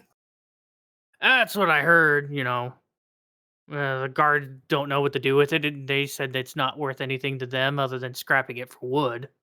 I think we should take it and leave town today. Do we want to take that one, or do we want to take this one and put the horse on it? This one's a lot. The fabric's all torn up. There's a lot Like of trash inside. yeah, it's definitely seen a lot of like parts of the sides of it and stuff like that are broken in from being smashed. But it didn't have a fiend stinking it up. That's up to you guys. Whatever you guys want to do. I'll leave that to you. Maybe. Sorry, go ahead. Oh, go ahead. What were you gonna say? Maybe we could get the wagon repaired and then head out. I was How kind of bad are making a these joke. damages? How bad is the damage? Yeah, how bad is the damage to this current wagon? More than what mending would probably. It probably needs like boards replaced and like the tarp replaced. Okay. With your intelligence and stuff like that, the other wagon, with the way that it was set up and stuff, it would also need work if you wanted to make it enough room to fit enough people inside, from what you were told and stuff, and just looking at the dimensions and stuff previously and stuff, because there's that big old section where you had all the bottles on the outside display. So you'd have to rip that out to be able to fit 6 people. So they both need work. It just depends on, do you just want to rip stuff out of one and then put up another wall, or just put a tarp on that one side of the wall and have a door and a hatch, or do you want to just kind of like more like a old west style wagon and replace the fabric and replace the broken boards? The rest of it seems to be good, like the wheels aren't broken or the axle. Let's just replace the fabric on this one, and we'll get the horse and take it Oh, with and us. you would have to replace the reins and that stuff that hooks up to the horse, because that It's got fine. We ripped can up. use the reins from the other one and hook it up to this one. Okay, yeah, it's whatever you guys want to do. Yeah, and then I think Rue, you and I need to go get ourselves a new bedroll before we head out. Okay. All right. But yeah, I'm getting uneasy with how the villagers treated that physician. I don't want to stay longer in this town. The hell with whatever that other noble sent as a request. I don't even want to bother at this point, now that I've heard what the town folk are doing. It's not safe here. Okay. Same. Yeah, Freyja, that's not, her rum isn't sitting well in her stomach after that. Okay. It's perfectly fine. Where's Umi? Umi's still in her bed. I would say probably about this. I'd probably say, give or take, probably close to about 11:30 before Umi starts stirring awake. I'll go ahead and switch to that part as you guys are kind of discussing your plans. It sounds like you guys are not wanting to stay here. Mm-mm. I mean, there is the wagon that you can go ahead and start getting fixed up if you want to. Yeah. How much would Yes. that cost? We need supplies anyway because we used up 2 bedrolls Yeah. and stuff, so Mhm. we're eventually going to have some shopping. Yeah, and from walking around, oh yeah, because he's not here, I'll kind of. Pazuzu would know this too. there's quite a few places that you guys have seen. There's the Dizzy Goose Emporium, which is the one where that gnome is that has the random crap inside of it. The Weeping Wood Apothecary. The Goodfellas Smithy. Uh, Sneaky Boulder Books. And the Stripped Carriage General Store. Oh well, we're coming into a stripped carriage. It's fate.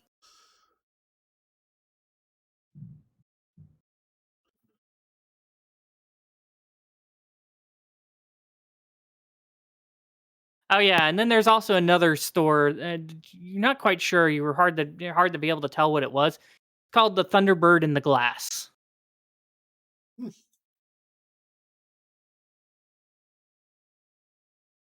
Esoteric name. Mm-hmm. So that one looked a little fancier than the others. And then you guys were kind of told about the location of the Misty Iris Bathhouse and the Golden Grotto Spa.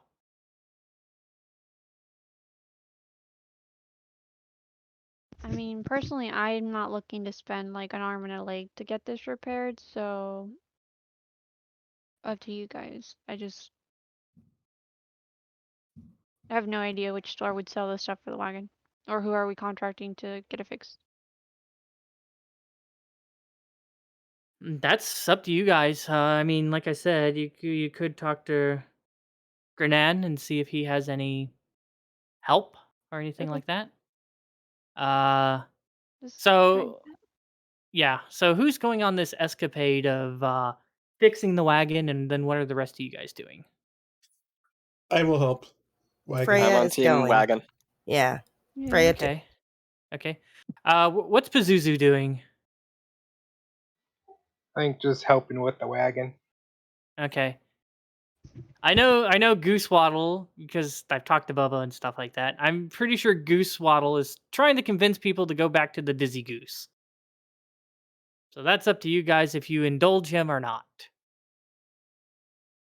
So I'll let that be. But anyways, I okay. So feel like we go there if there's like one last like thing that like nobody else has. I feel like that place is likely to have something random like that.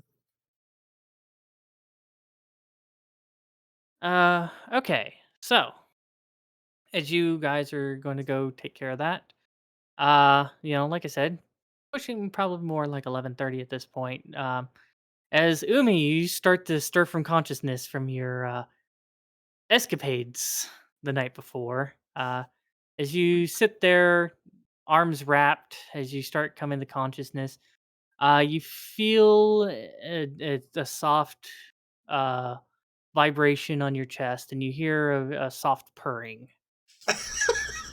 Oh man. You know This is a kitty gift. snuggles are the softest. This is a gift that keeps on giving. Uh, you know, as you stir the consciousness to this, and you notice Star kind of turns over enough and looks towards you, and she's like, see, you finally decided to get up.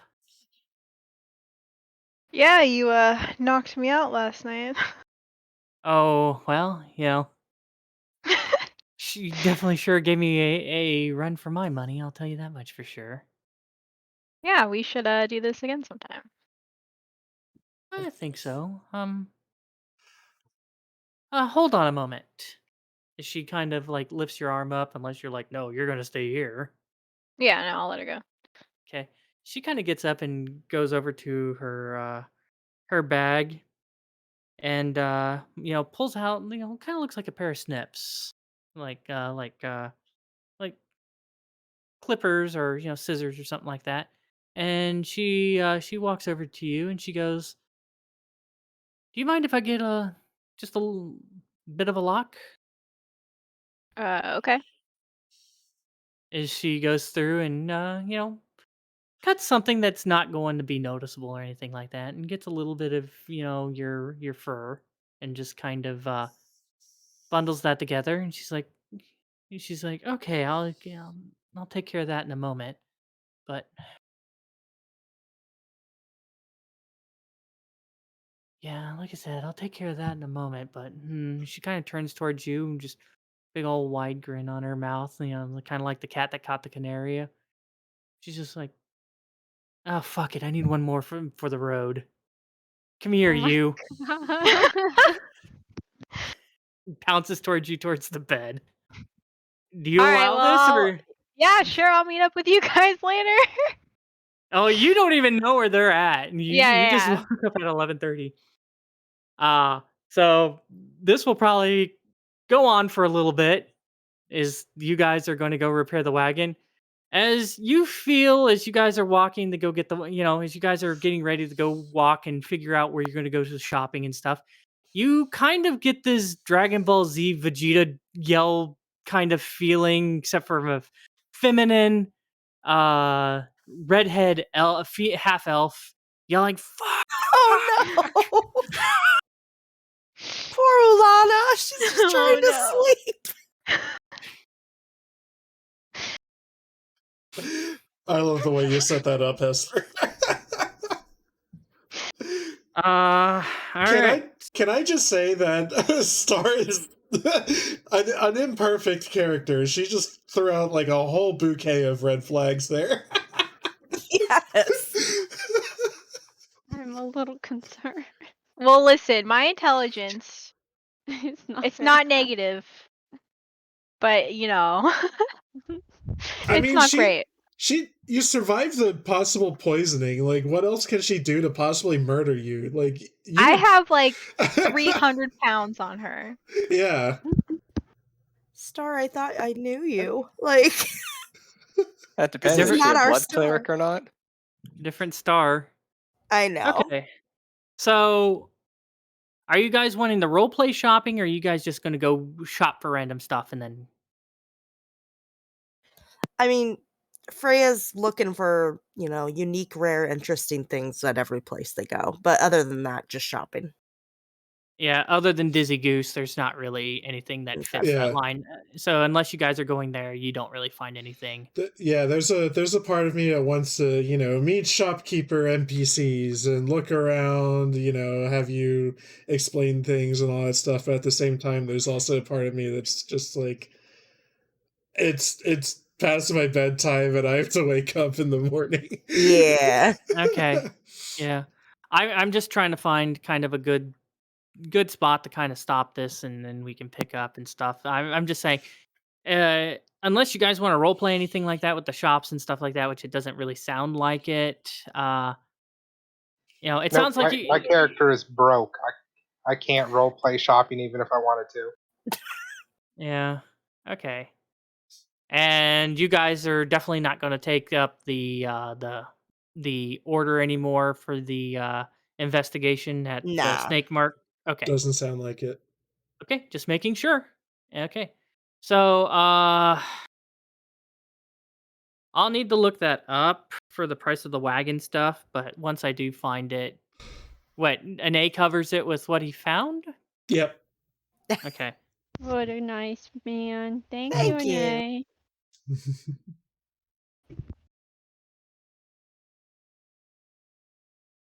Okay, so the question is do you guys want to attempt to repair the wagon?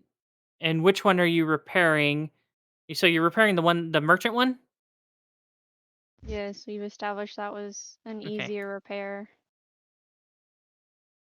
And then we would be transferring the reins from the other one to this one. Okay. I prefer to right. just pay someone that will do it correctly so it's not falling apart later. Okay, all right. So for that,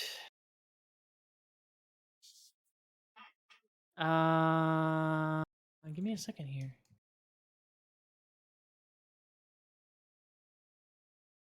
I would say if you guys are doing that, you probably don't need to go shopping. You're probably just kind of told about a carpenter that you guys can kind of go to. We still need our bedrolls though and some supplies. Okay. I don't know what supplies everyone else needs, but I believe rope was one of them. Bedrolls. I don't know Well, if rations. Ane got his rope back. So ropes might not be a.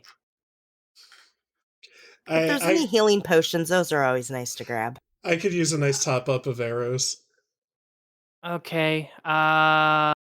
Arrows would probably come from the smith. Healing potions, you're told if the general store doesn't have it, the apothecary would. And then you're told you're told to for the wagon repairs. You're led in the direction of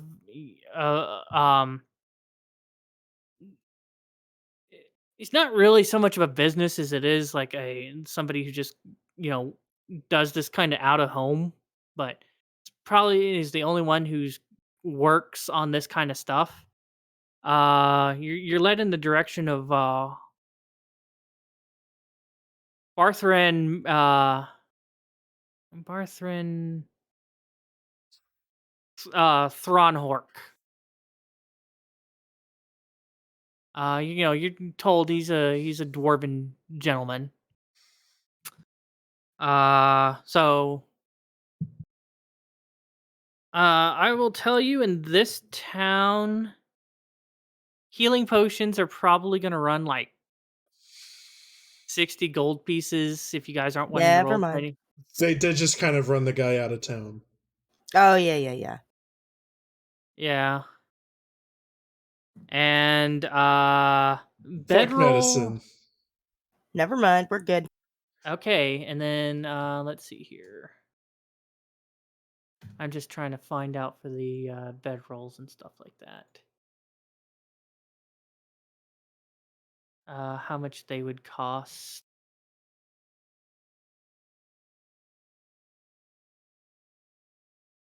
Let's see here. That would be here. I believe they're. I think they're. I think if I remember right. Yeah. Bedrolls are a gold a pop. Noted. But it is what it is. We had to transport the corpses. All right. Rue, do you have enough money to cover yours? Yeah, I can. Okay. All right. So I put in 1 gold for myself. Deduct 1 gold. Get Okay. our. I'm willing to help, but I don't accurately remember how much I'm getting and how much I'm spending on the wagon. So. But yeah. I would say, easy enough to go to the general store and pick that up. If there's, I don't think there's any. Oh yeah, you wanted arrows. If you want arrows, arrows come in bundles of 20, as you're told, and they cost a gold piece. I will buy a bundle of arrows. Let me take off a gold.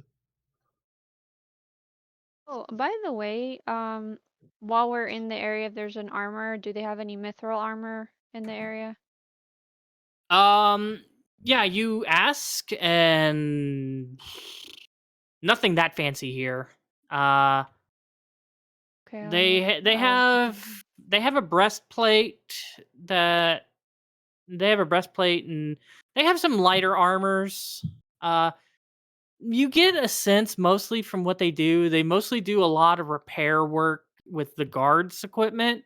Mm-hmm. And more along the lines of like shoeing horses and stuff. Arrows are easy enough for them to come by because hunters will use them and stuff.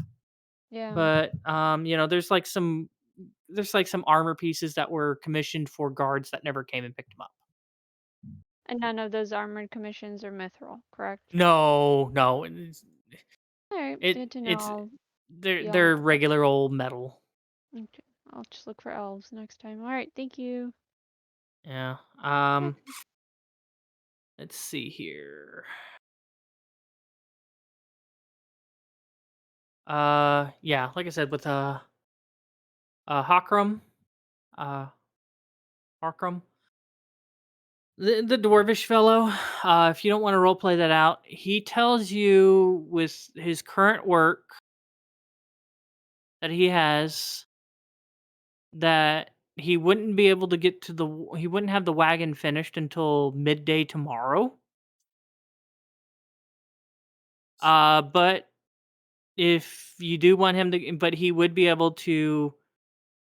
He could, cheapen the price by salvaging materials off the one wagon that was probably going to be ditched anyways, so Okay. that'll make it cheaper.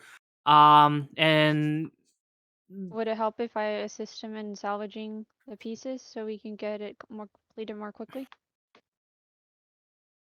uh, it's not that it's hard. It's that he has other commissioned work before your work that he has to get done. I understand that, but we need to leave as soon as possible. So how much is it Uh, charging us, and how much can we pay extra to expedite it? Harrowhawk wants to speak to your manager. yeah, I'm just trying to think about this. Also, we wouldn't need the tarp as long as all the wooden parts are correct. The tarp can technically be done by an amateur. Yeah. Yeah. Well, if you guys aren't wanting to do the tarp, then they'll probably knock some money off of it. But I want to say let me check real quick.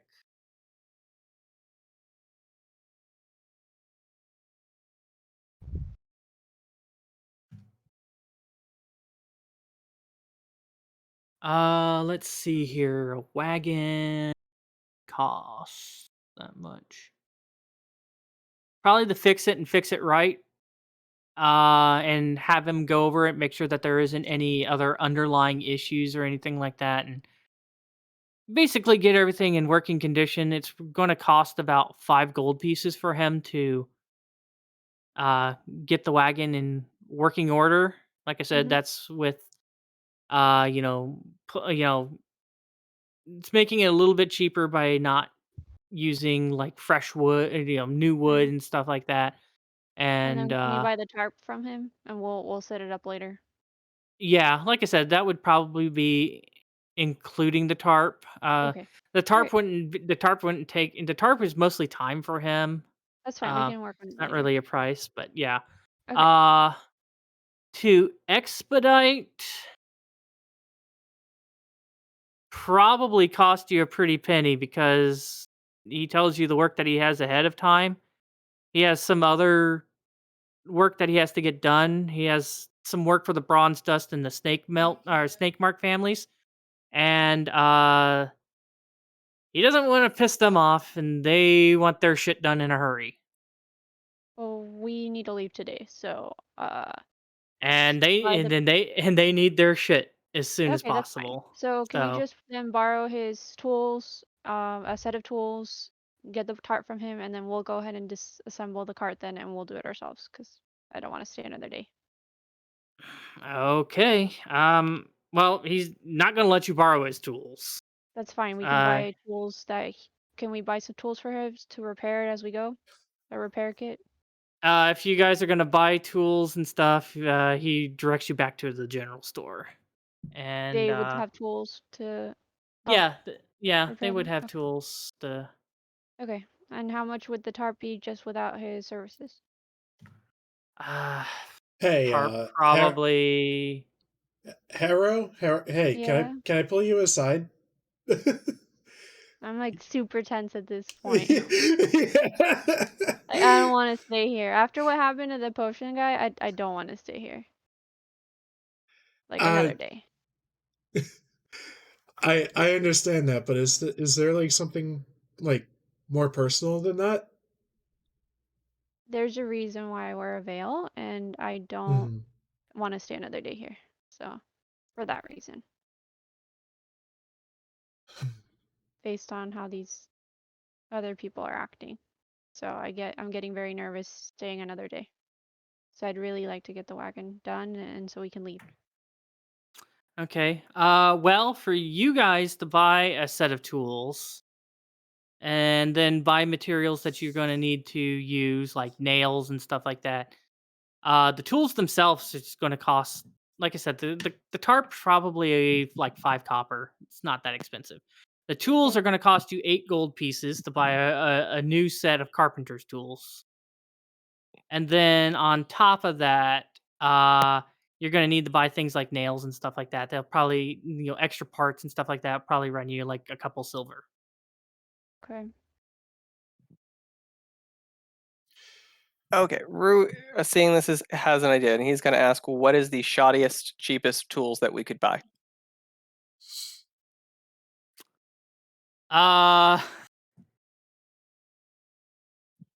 That is as low as they can go on the type of tools that you need is the 8 gold.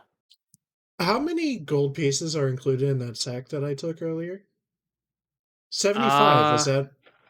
Well, take out the 5 that Goose found along the way, so it's 70. Okay. Yeah, sure. Let's do it. Whatever's needed. We're beginners. We're a beginning adventurer party. We could probably use a set of carpenter tools to split. Okay. All right, so you guys are going to go with that route. Got it. Okay, so let's see here. To repair the wagon, it'd probably take you the rest of the day. So, And I will need somebody to make a check with the carpenter's tools. So, before that, Rue is gonna. I'm just gonna verbalize this simply for time's sake. All we need to do is get everything roughly, approximately, into the right place. That when a spell is cast, if I cast Mending in those locations, it will acknowledge it as part of the wagon and not a separate piece of wood. Hmm. And then as they're doing that, and Rue will just keep going and mending in little bit patches until it fits into the way it's supposed to. Okay. Well, like I said, I will still eventually need that check. What attribute does carpenter's tools look at? It varies, honestly, to tell you the truth. And looking at things and stuff and the time and stuff, I think we'll get to repairing the wagon next time, along with the aftermath of Umi's extra Round. escapade. Yeah, and Extra innings. yeah, I think that's probably a good point because I can definitely tell Fugi's just getting completely and totally out of it at this point. Yeah, and- I'm barely hanging on here. Yeah, and like I said, I was trying to hurry this up as much as possible so I know what direction to take this next week. Is Mhm. basically what I was trying to get at. Um, you know, but yeah, so we'll go ahead and try this and see if you guys can manage to carpenter together a repair a wagon, or if you guys manage to screw it up even worse and break the wagon. We've got this. We have carpenter's tools and money. We can solve any problem. Mm-hmm.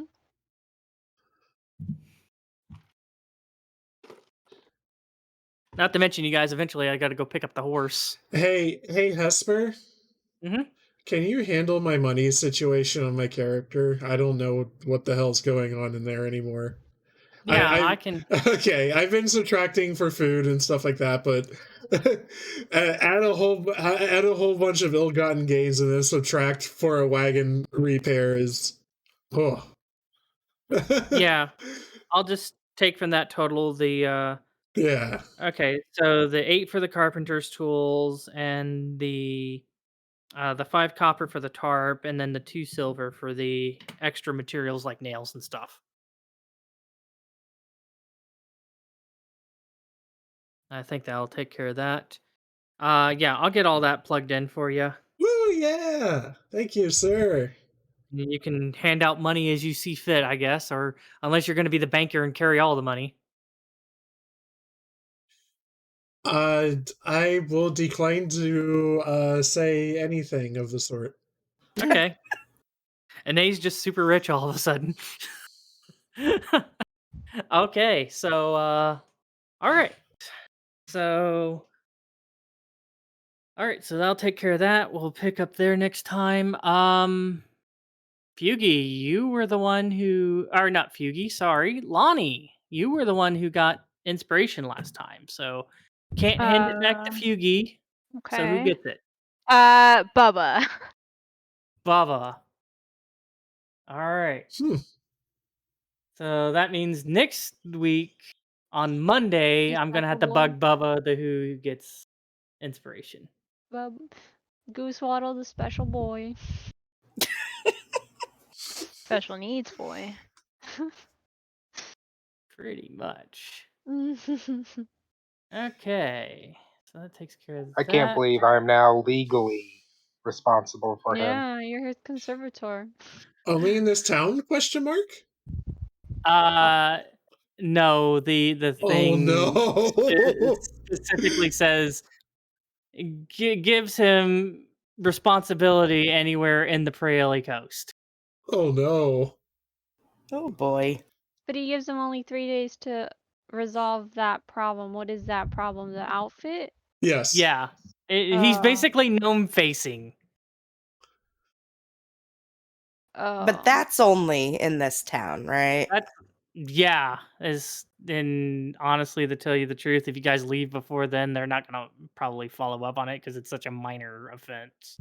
Yeah. Just don't run into the dude again. Cobble owner, Cobble beard, belt, yeah. cobble belt. Yeah. 60 sessions later, you guys have the beach episode, and he's there on the beach. Oh no. Relaxing. No, he's a big bad evil guy. 60 It's episodes in, he's swirling. so Yeah, upset. he's our Strahd. Swirling He's a his vampire. Yeah. A vampire lord this whole time. But yeah, a peek with like what the hell's going on with my whole deal is like Adae's like a character who's like mysterious and like wants to keep secret. Well, okay, so like I didn't want to be the person who like spills a whole character's backstory in episode 1, right? So I was like, I'm gonna hold some of my cards, and apparently it just means I'm a big shit and just actively lie to my party. That's perfectly fine. You know, if everybody, I'm pretty sure there's other people who are lying about certain things and Yeah. are not telling everything, so you're not the only one. It just feels Yeah. weird. Okay, so I don't think that there's anything else we need to cover. I guess next week we'll pick up here with wagon repair and aftermath of Umi. Mhm. Oh, good night, guys. Good night. Good Take night. care. Right. Bye bye.